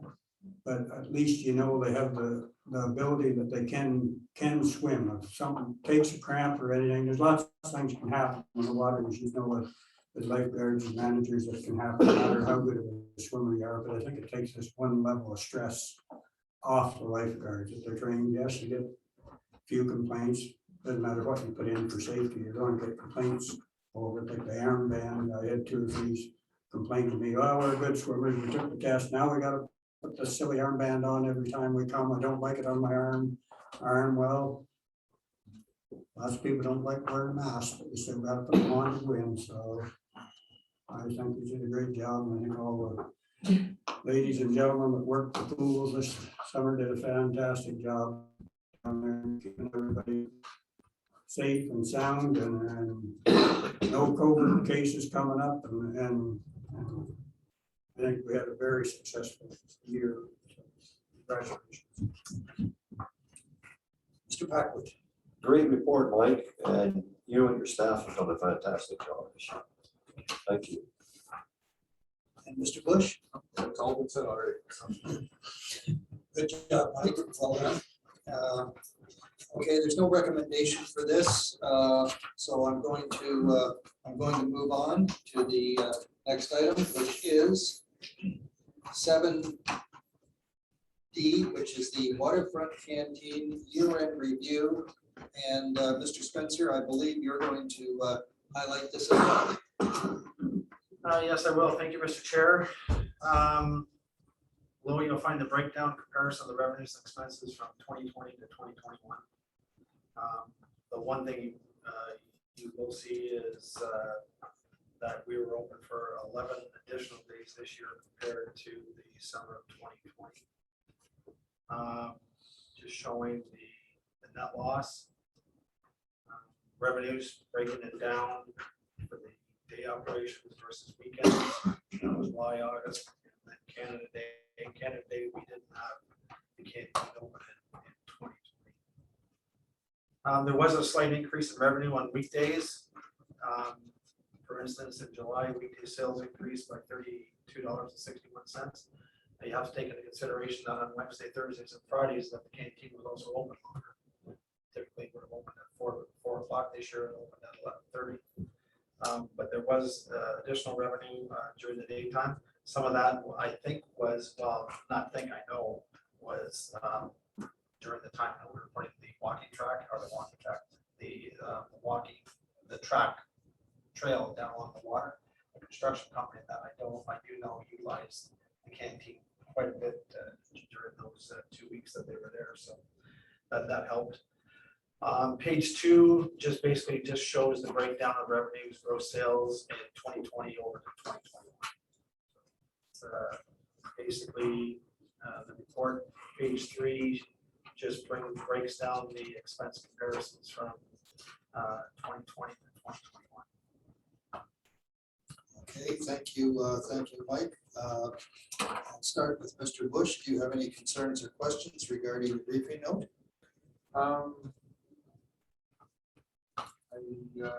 I'm happy that we tried opening up for a few extra days. It seems like we didn't lose much by doing it. I know quite a few of those days we were there with a small group of friends and were able to utilize it. That was nice. So, Mr. Packwood, No comment at this time. thank you. Councillor Hunter? I think it went over fairly well. I don't know. Extra days really made it a service that we provided as far as being cost efficient. I don't know. Overall, it shows we lost $100, but then we look at the breakdown. We had a lot of preparations that had been paid for the year before, costs for operating that we didn't have to pay this year, so we would have to pay the same startup costs and stuff as we did the year before. We would have lost considerably more. It's a service we offer. Deputy Mayor?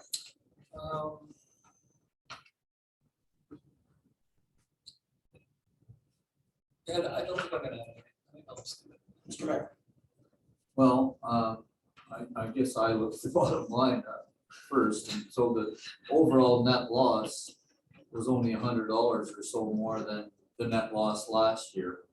But it's still a net loss of $5,600, $5,700. And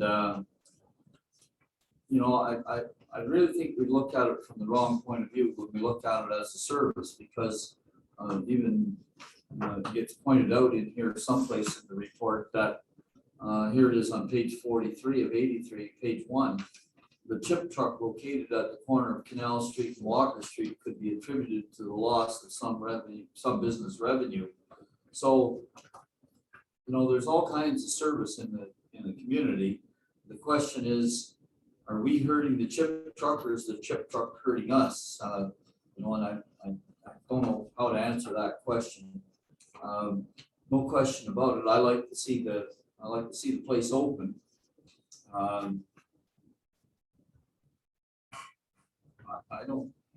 really have a hard time with it. I just think it could be more successful in operated by a contractor, but I don't know that. I know that the folks that were there this summer gave good service and represented us well.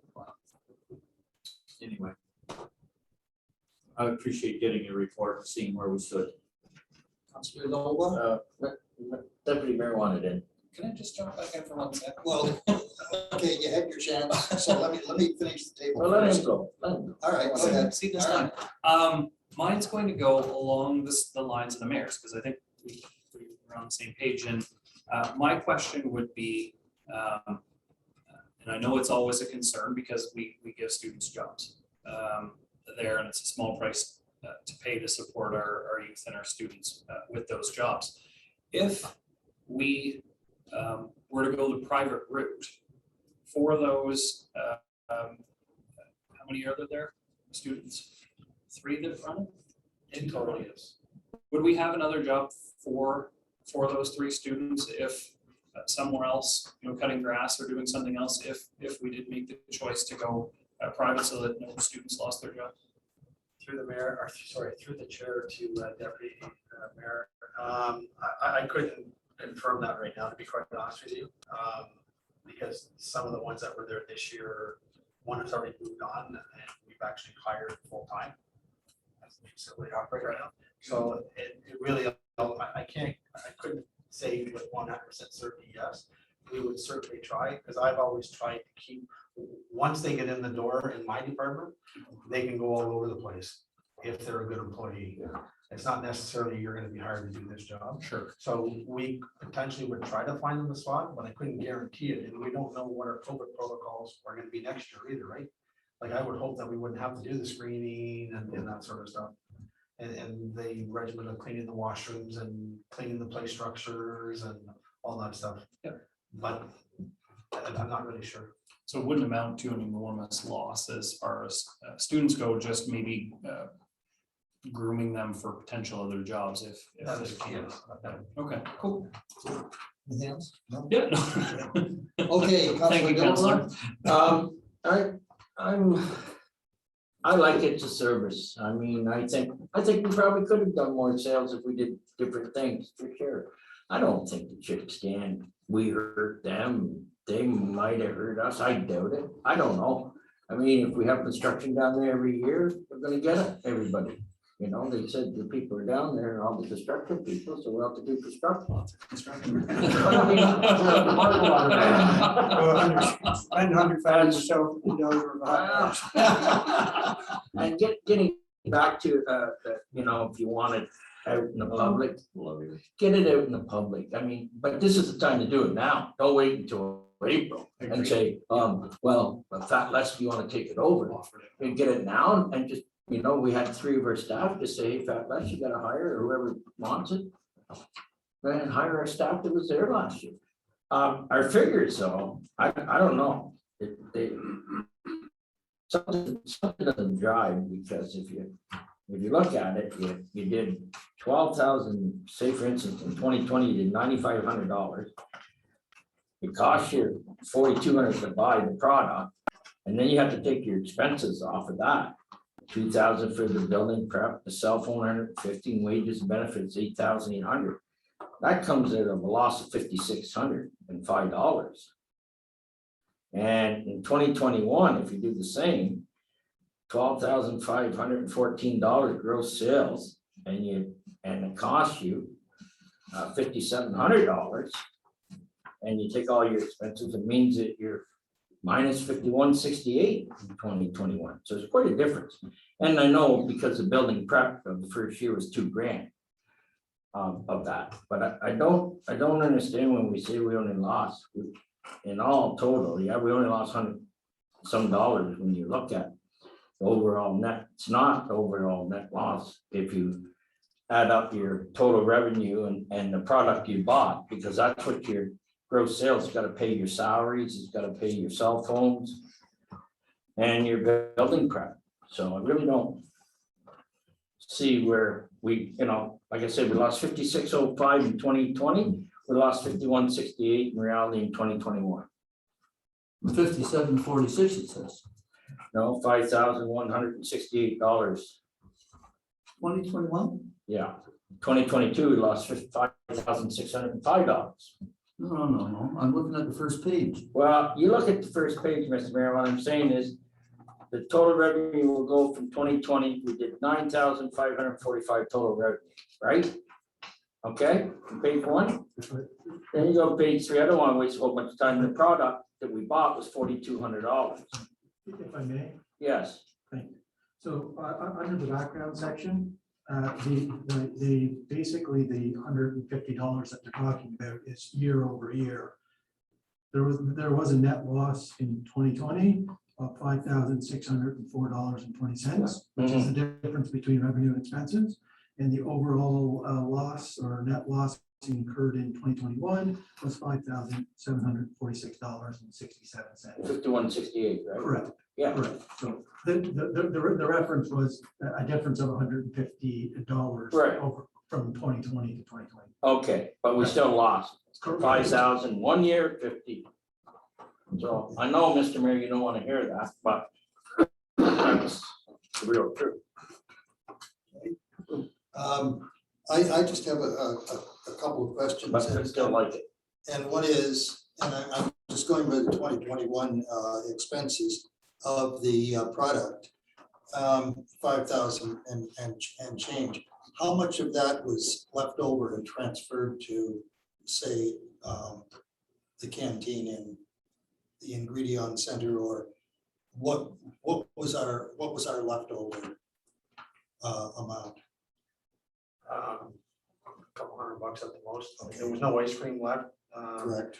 My canteen supervisor is very tight with her ordering procedures and followed protocol very well. So we didn't have. You didn't have. No, like, and at the beginning, we actually took, some like cups and plates and stuff like that we had at the rink down. So really it was a wash. We didn't take any product, actual selling product. Consumables. That's correct. So it was really a wash, but there was no ice cream left. There was nothing. Yeah, okay. And then the other question I have, and I'm just curious here, is regarding cell phone. Where last year we had a bill of $150. Why did we not have anything this year? Because our staff used their own. Okay. Okay, when needed, thank you. Well, thank you. I also would really like to see this taken over by a private individual, and I must say, if I was 20 years younger, I just may do that, but I'm not. So I won't. So I won't. You're absolutely correct. But I think somebody has to come forward from the business industry, and if they feel they can make a go of it, I think it's up to them to come to us and say, this is what I propose. Anyway, that's just my feeling. There's no recommendation on this. This is just an information item. Thank you, Mr. Spencer. I do appreciate that. And we're going to move on now to the disposal of surplus goods, and that is 7E. And there is a recommendation for this. You've had a chance to read the briefing note.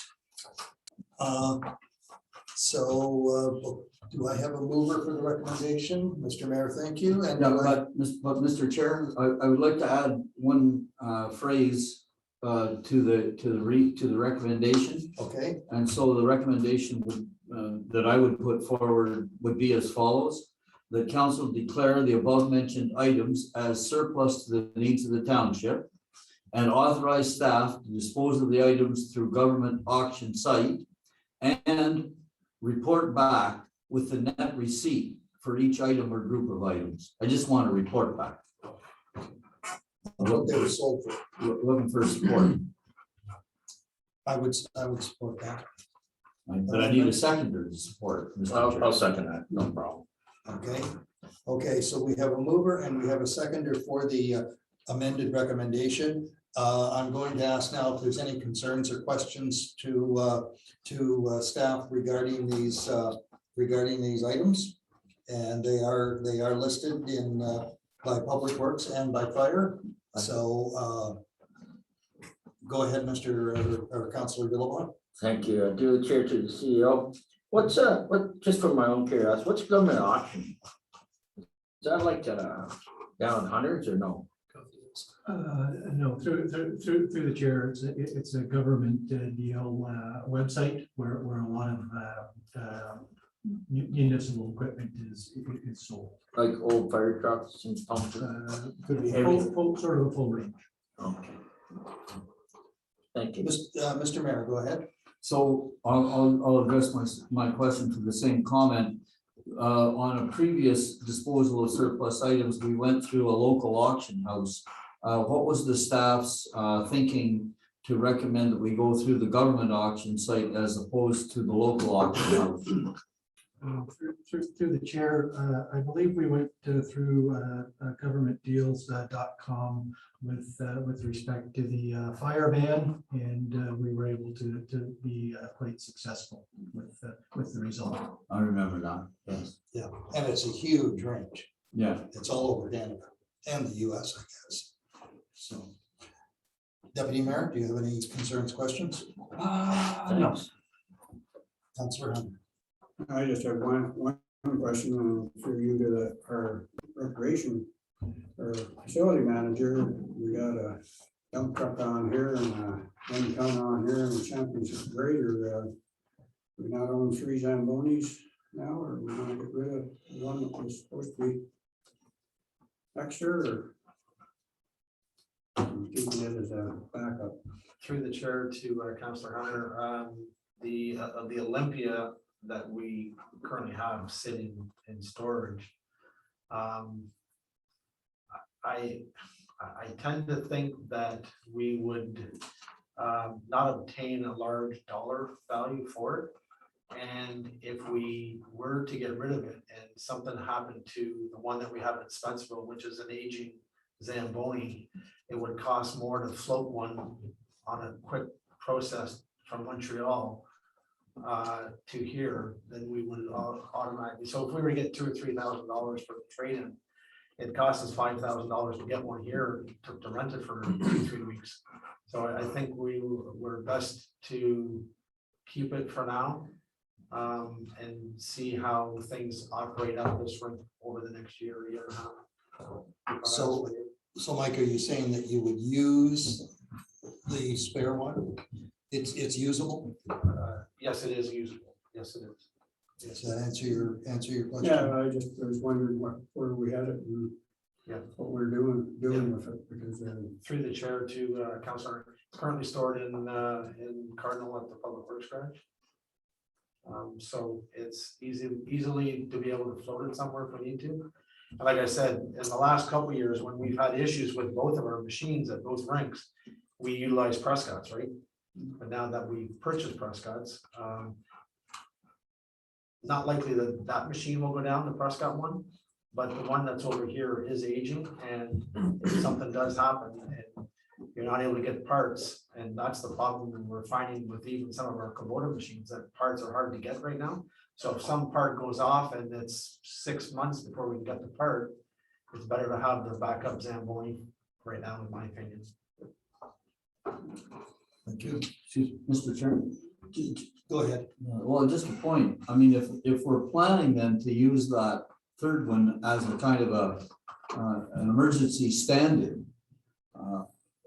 in my opinion, as the former equipment operator, it's important that it be exercised on a regular basis. I mean, once every 2 or 3 weeks, it should go out for a day's work or 2 days' work, because if it just sits for a long period of time, it won't be available on a short notice.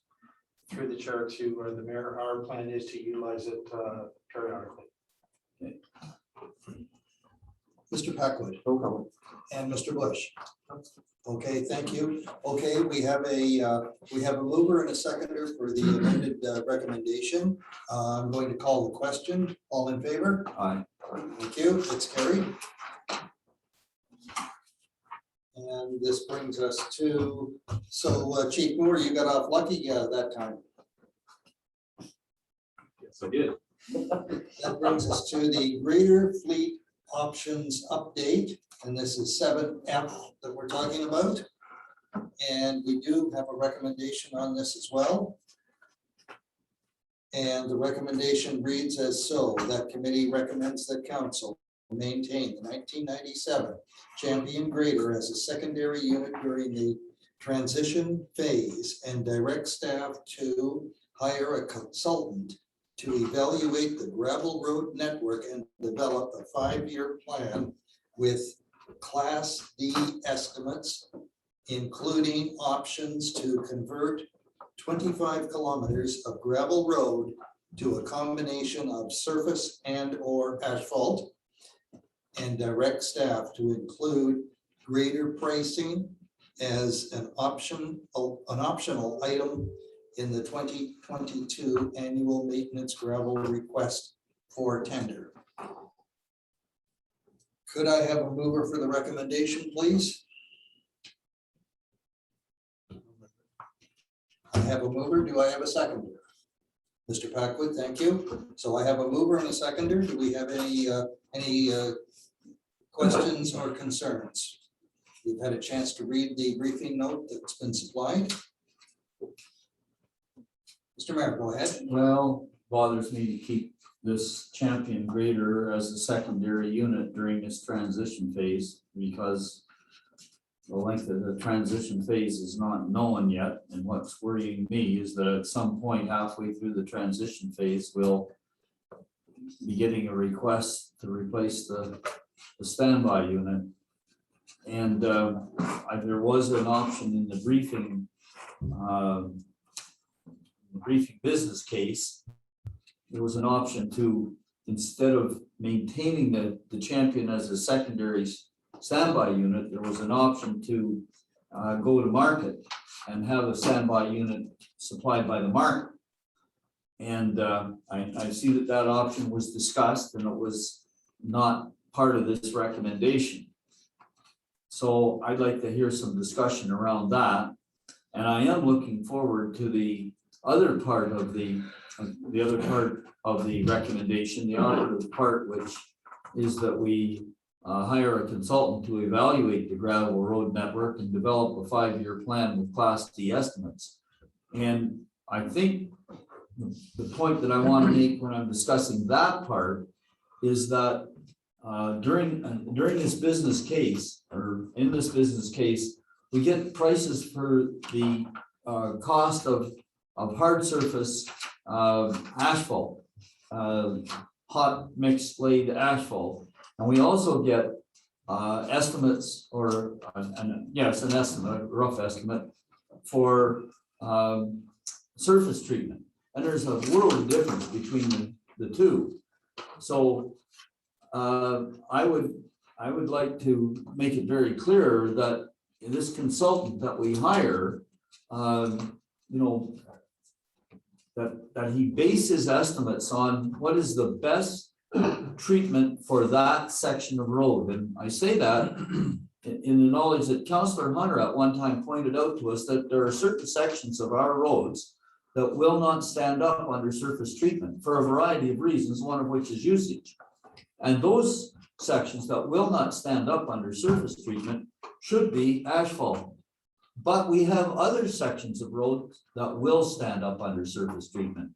And so I'd like to see it done, but I'd like to see it done in a manner which would take those factors into account as well as the dollar values. So I'd like to hear some discussion around this secondary unit, maintaining this secondary unit during the transition phase, as opposed to going to market. Councilor Goldbaum?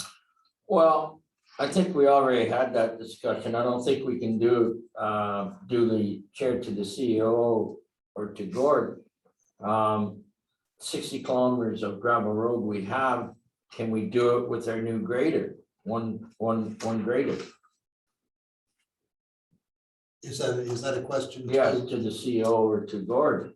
Can we operate, or do we need that 1997 grader? So through the chair, no doubt that maintaining 65 kilometers of road with one grader is too much to maintain the same level of service that you're getting.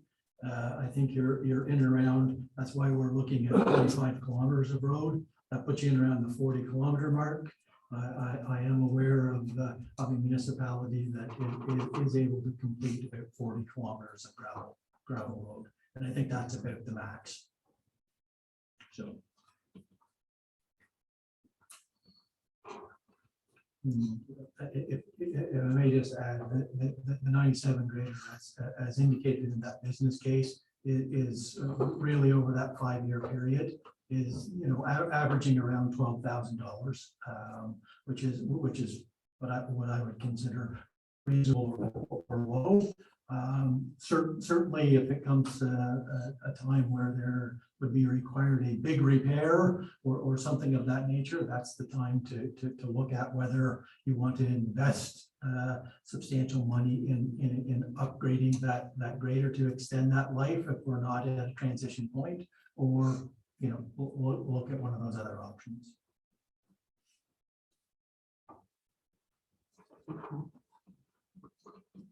Councilor Hunter?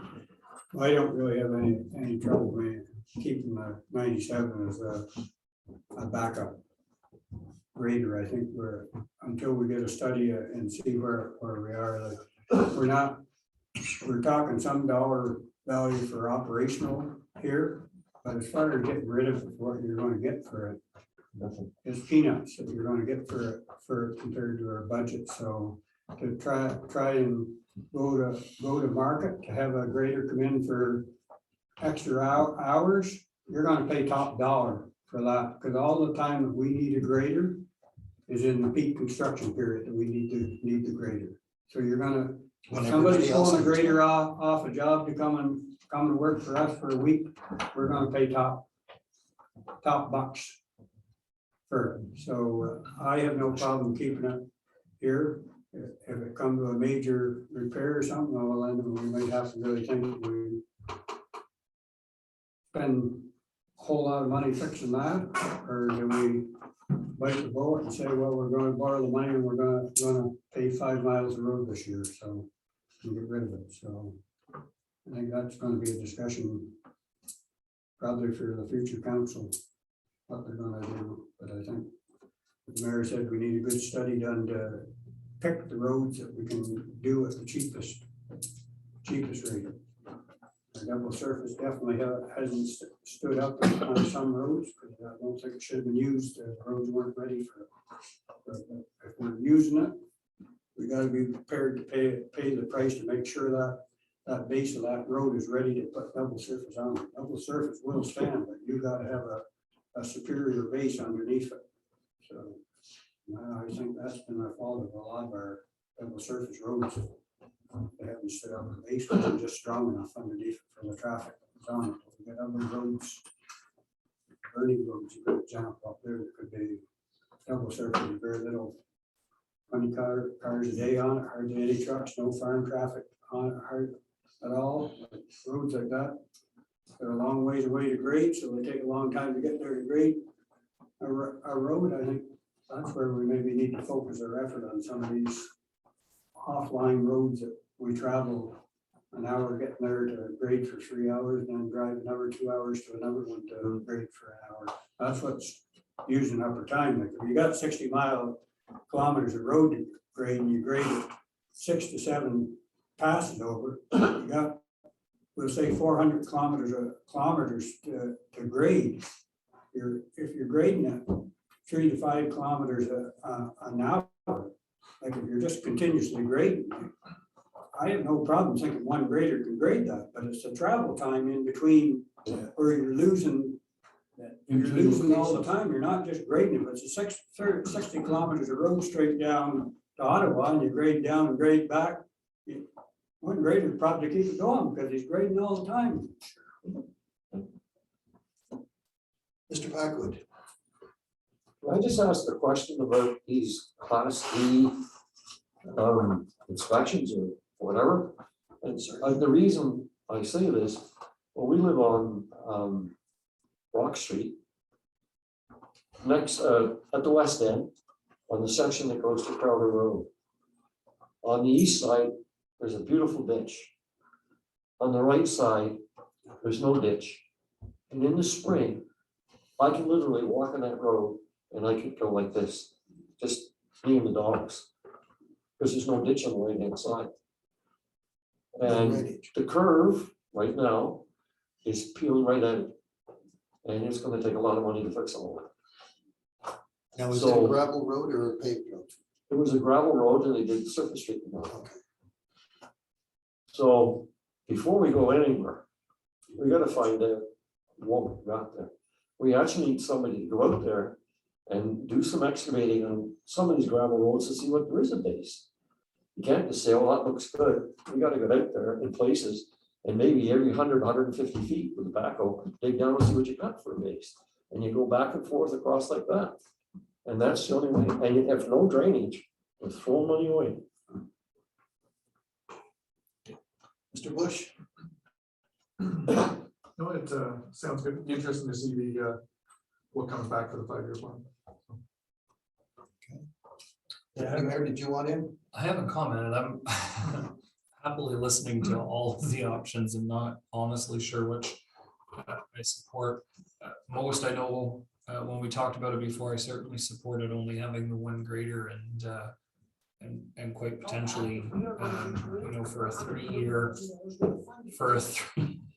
for a 3-year contract, or offering a 3-year contract to an outside source, so that, maybe it would be worthwhile to them to bid on, say 20 hours of grading or 30 hours of grading or whatever it worked out to. So all certainly in favor of the plan and study, and looking forward to seeing what recommendation it comes up with. Okay. And of course, there is one other factor that has to be taken into consideration as well, is the yearly amount of gravel that we lose. Because every year we buy gravel, and every year we buy gravel, and every year we buy gravel. So you have to consider that as a factor in there as well. Okay, I do have a mover and seconder for the recommendation. And I'm going to call the question. All in favor? 1, 2, 3, Deputy Mayor? Yeah. Yes, Mayor? Councillor? Oh, I'm waiting for him. I'm sorry. He's, okay, now you see. All right, I'll go. It's carried. Thank you. Talk me right into it. Just start with his hand. Okay, we're now at 7G, which is the vaccination policy. And we do have a recommendation here and a fairly extensive briefing note. So Mr. CAO, would you like to highlight your briefing notes?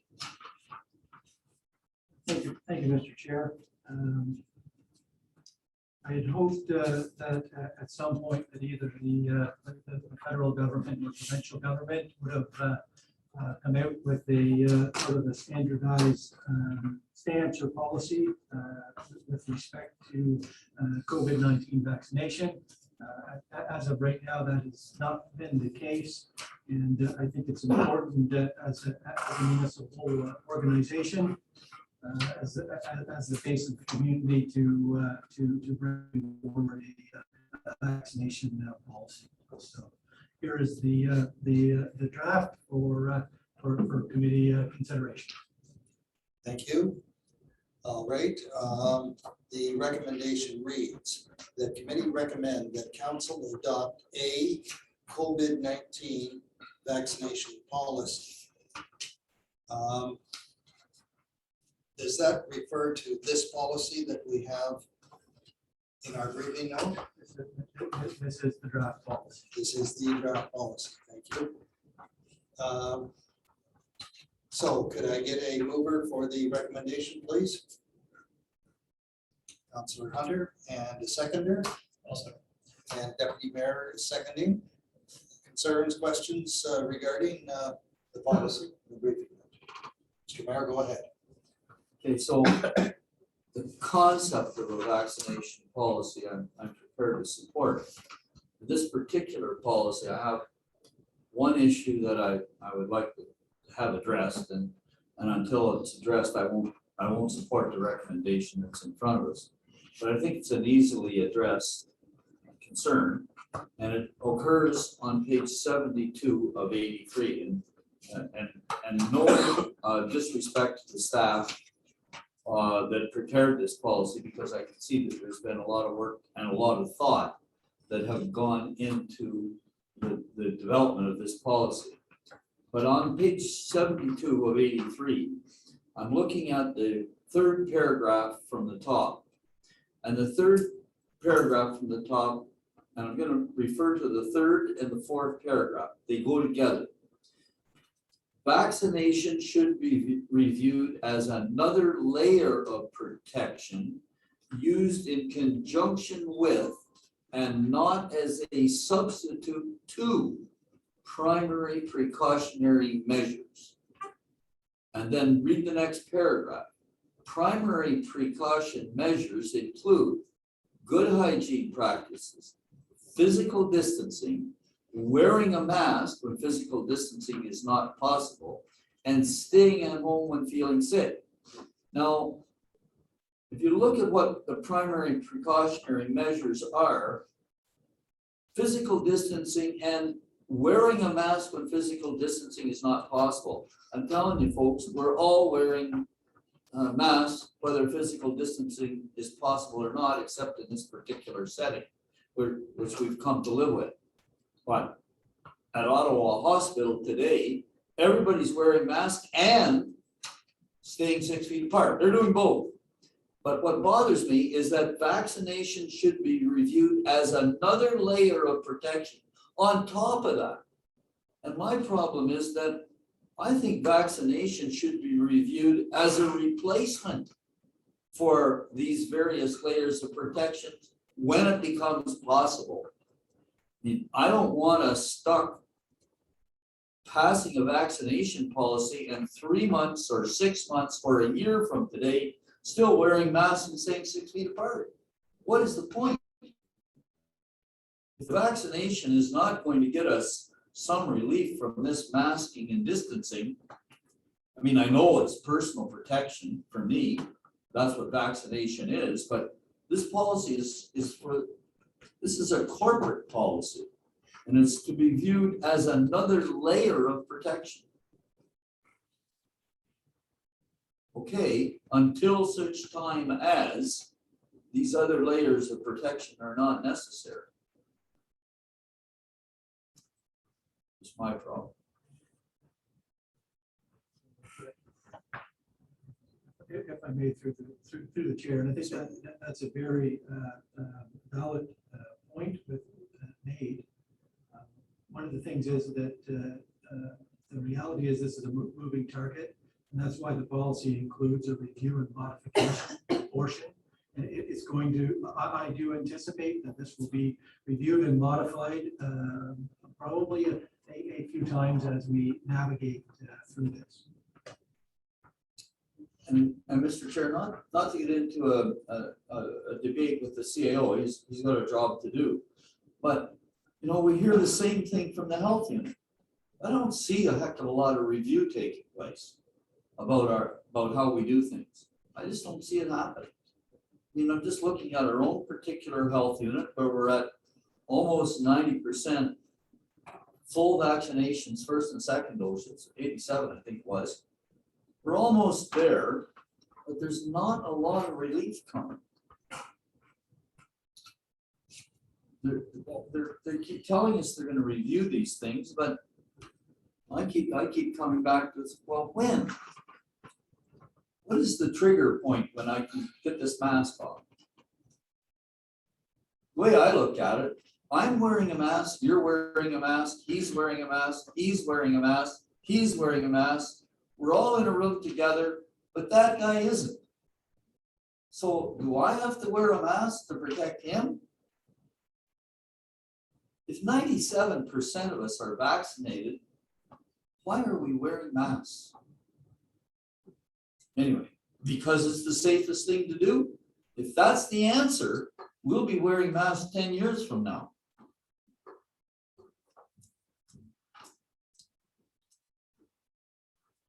Councillor Dillabaugh. Well, Mr. Mayor has a good point, but I mean, I think in all honesty, we will be. I don't think you're shaking hands. You won't be shaking hands anymore. I can see that coming. I'm willing to change. I mean, what the CEO says, we're going to be modifying this. Maybe, I don't know, twice a year, maybe once a year. How do you know? But we do have to have something in order here to protect our workers and our staff. So I'm fine with it as long as we can come back and reopen it. I don't have a problem with it. Deputy Mayor. Yeah, so policy written as written is fine for me. To the mayor's point, I want to, believe me, I want to get rid of the mask. As soon and as quickly as possible as well.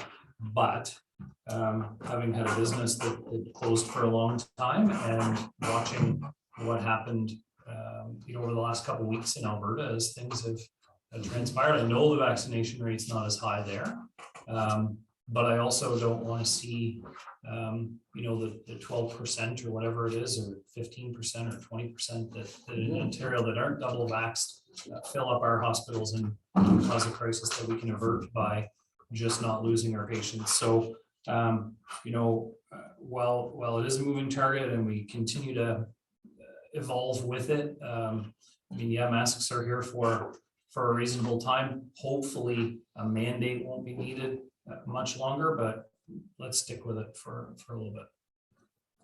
Councillor Hunter. Well, I'm fine with the way the policy's written. I might have wrote it even a little bit stronger, but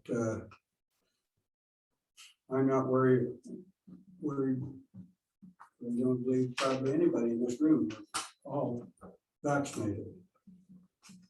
But there's some that don't want to get vaccinated, and unfortunately, report tonight, I think it said there was 149 schools in Ontario that have been either shut or had classes shut down because they haven't got a vaccine for kids under 12. So I don't see us moving out of any of these coverage until Pfizer or Moderna. One of them, they're all on heavy tests right now for kids to get them down to 1 until we get a vaccine that we can get our grandkids vaccinated. I don't like a mask, and I don't like having to show a screening thing going into every room I go into, but to protect my granddaughters that they're gonna not have to suffer with this thing, I'll put up with it for as long as I have to until they can get a vaccination for them. Because yes, we're at 97% that maybe we get to, but that's of over 12 years of age. Nobody under 12 is vaccinated. Johnstown School has a class sent into isolation. Temple has 2 classes into isolation. And so did Prescott, my granddaughter, Yeah, my so, granddaughter's like, school.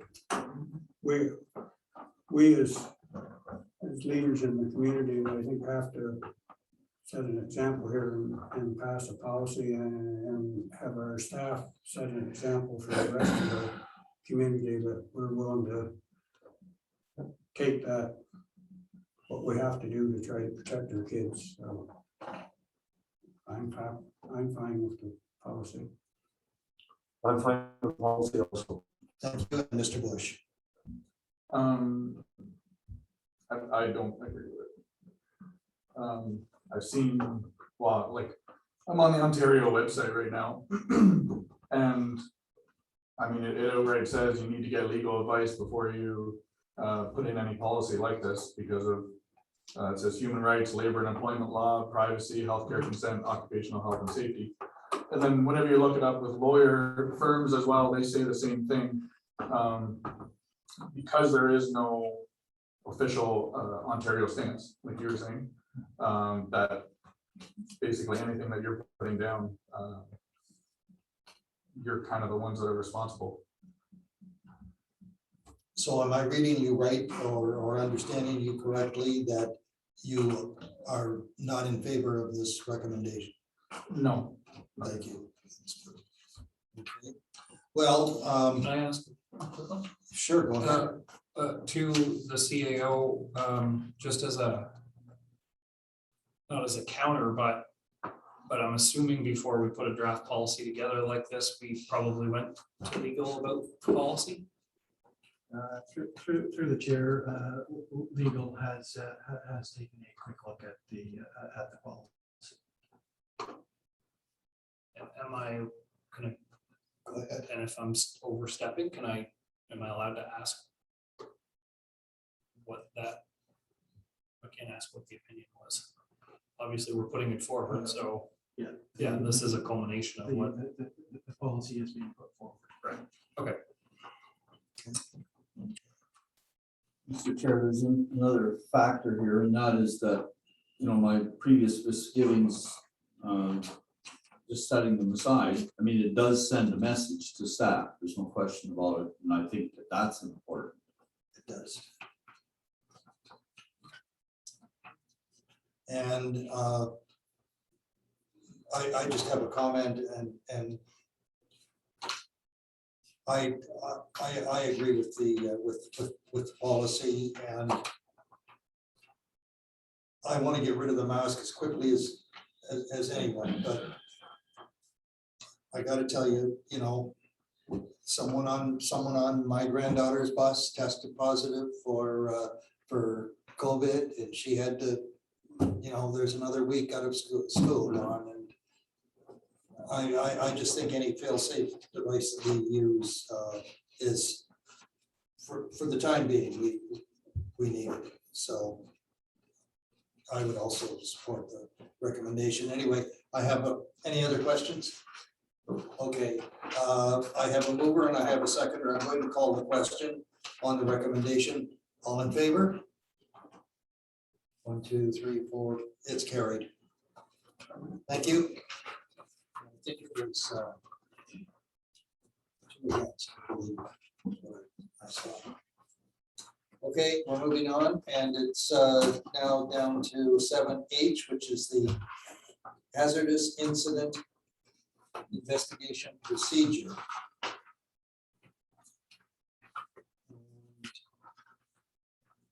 I believe, Mr. CAO, are you going to highlight this? Sure, Mr. Chair. Before you tonight is a draft procedure with respect to hazardous incident investigation. If you recall from one of our meetings with council, there was some direction with respect to obtaining the services of Prevention and Regulatory Solutions Limited to draft a procedure, and the procedure is before committee tonight. Okay, thank you very much. All right, we've all had a chance to review the briefing note. The recommendation reads as such: the committee recommends that council adopt a new procedure for dealing with hazardous incident investigation. And I will start with at my far right with Mr. Bush. Do you have any concerns or questions? No, not at this time. Mr. Packwood No concerns. and Councillor Hunter. It looks like most of the things we mentioned were pretty well covered here. And Deputy Mayor. Yeah, looks pretty fulsome to me. Mr. Mayor. No problems. And Councillor Wilbon. No, I'm good. And I feel the same way. I have no concerns or questions. Could I get a mover for the? So moved. I have a mover. Do I have a second? I'll take Councillor Wilbon. I got you. It's okay. You're in this proposal, It's okay. right? I'm going to call the question. All in favor? And that's carried. Thank you.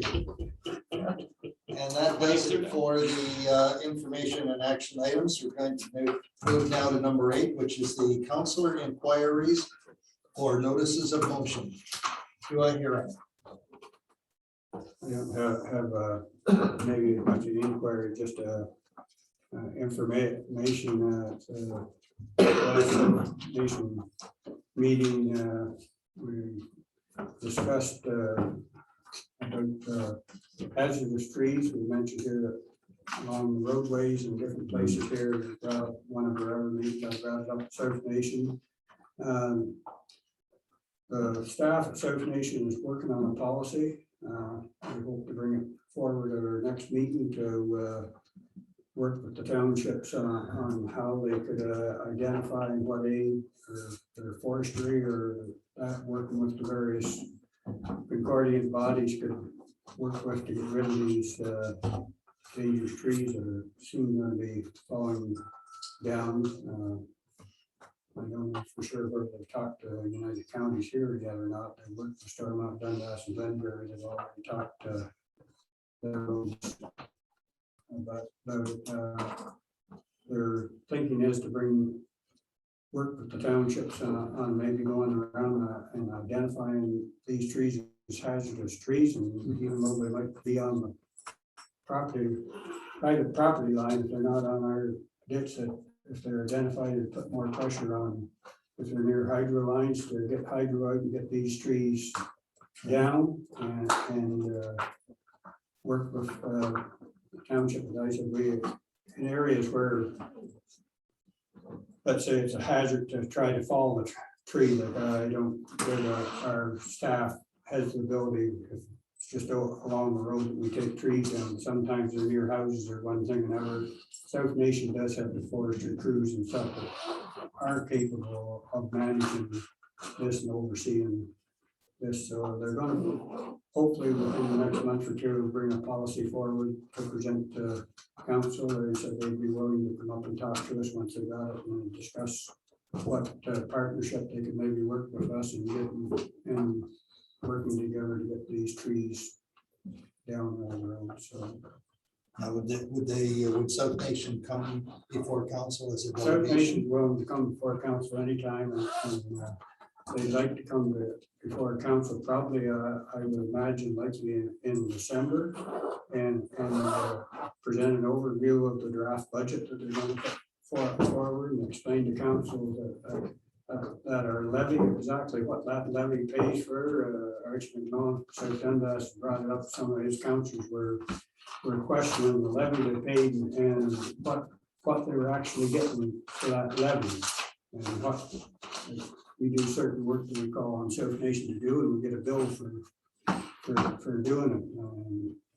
South Dundas, of course, has a lot of municipal drains, and every culvert and stuff has to be inspected and stuff in certain ditches. So they've been questioned, so they're willing, would like to come and present their budget and the levy that explain to each council exactly what that levy, what it goes towards paying, and what is fee orientated that supports it.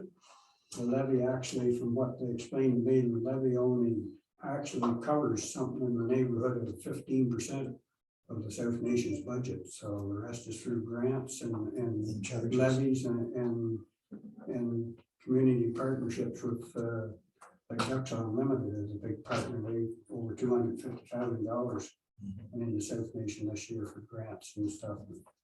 And Forestry Ontario, they get grants from. And so I think it'd be a good exercise for us. You know, in the years I've been sat in council, I never, South Nation never come. They just presented us with a bill and said, here's your levy. They never actually came and sat and answered questions and explained to us.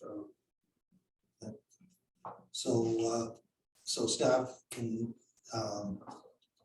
could you touch base with South Nation on that now in December, we have limited meetings. Well, it could be January too. But Yeah, just, okay. they'd like to get it in before, but if not, depends on when they get their budget set too. They're waiting on grants and stuff from the government that hasn't really stepped or told them whether they're getting stuff yet. So do you want staff to touch base with South Nation? They can. We hope to have an in-person meeting in October. I can talk to them in October at the meeting too. So Then why don't we just leave it at this? You talk to staff and we'll carry on from that point. Yes, Deputy Mayor. Sorry, are we done with? Yeah.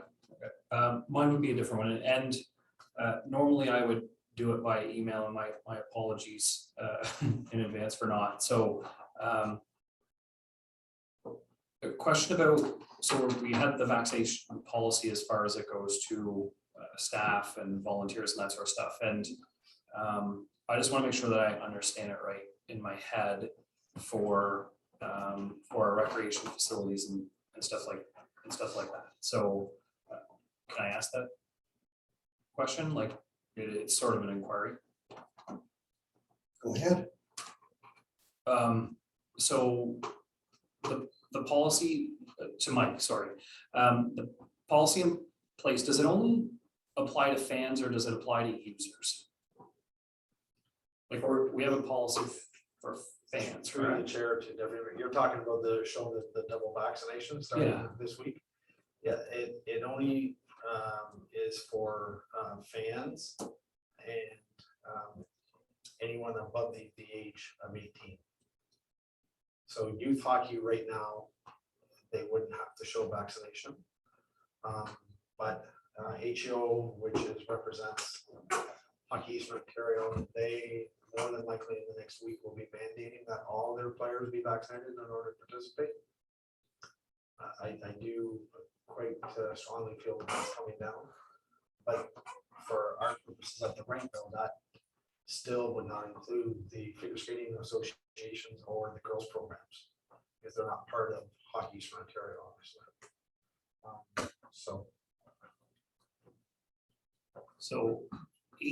18 and Right now, it's 17, like obviously below 12, they can't be vaccinated, so they're exempt. For youth hockey right now, between the ages of 12 and 17, they get in, they don't have to be vaccinated, as long as they're participating in hockey programs.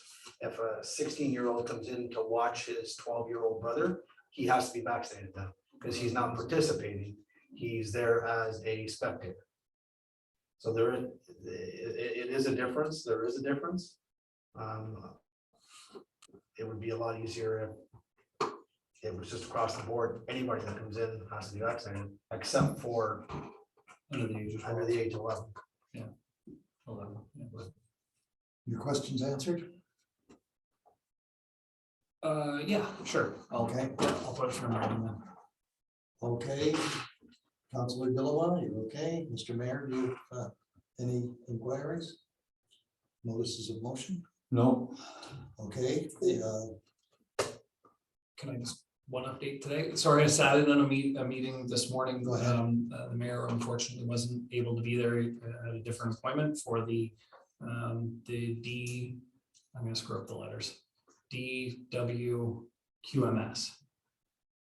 Right? Drinking water quality Drinking water management. quality management system, and had a great meeting with CAO, with Gord, and with the two staff members, and everything looks wonderful with the Cardinal water system. Good. So we don't expect a Walkerton issue. Never. Right. Okay, I'm going to move on, and that brings us to the mayor's report. The mayor has already issued a report. I'm just Any gonna- rebuttal or any addition? no, I'm not gonna rebut my own report. I might lose the That was the wrong word. I'm just gonna just update one little thing. We're working right now to try to re-engage with Infrastructure Ontario. And the CAO and I have been strategizing as to how is the best way to go about that. And I think the CAO has a plan that we're going to reach out to them directly to try to get talks going again. I think that it's really important that the ball be in their court, especially now that we know that we're going to have a visit on October the 7th from the job site challenge team. So I just want to make council aware that, you know, we made the offer in June, they rejected it in July, and now it really is time for us to respond and try to get back to the table. So that's what we're attempting to do. Thank you. Thank Thank you for that. Nothing else? Okay, I'm going to move on. And the next item is question period. I see no one in the gallery except Chief Brewer. And I see no one remote. So I'll take it there's no questions. That brings us to number 11, which is closed session, and we have none at this time tonight. And that brings us to adjournment. Could I have a mover for adjournment, please? I'll move. And could I have a seconder? I'll second. I'll take Mr. Packwood.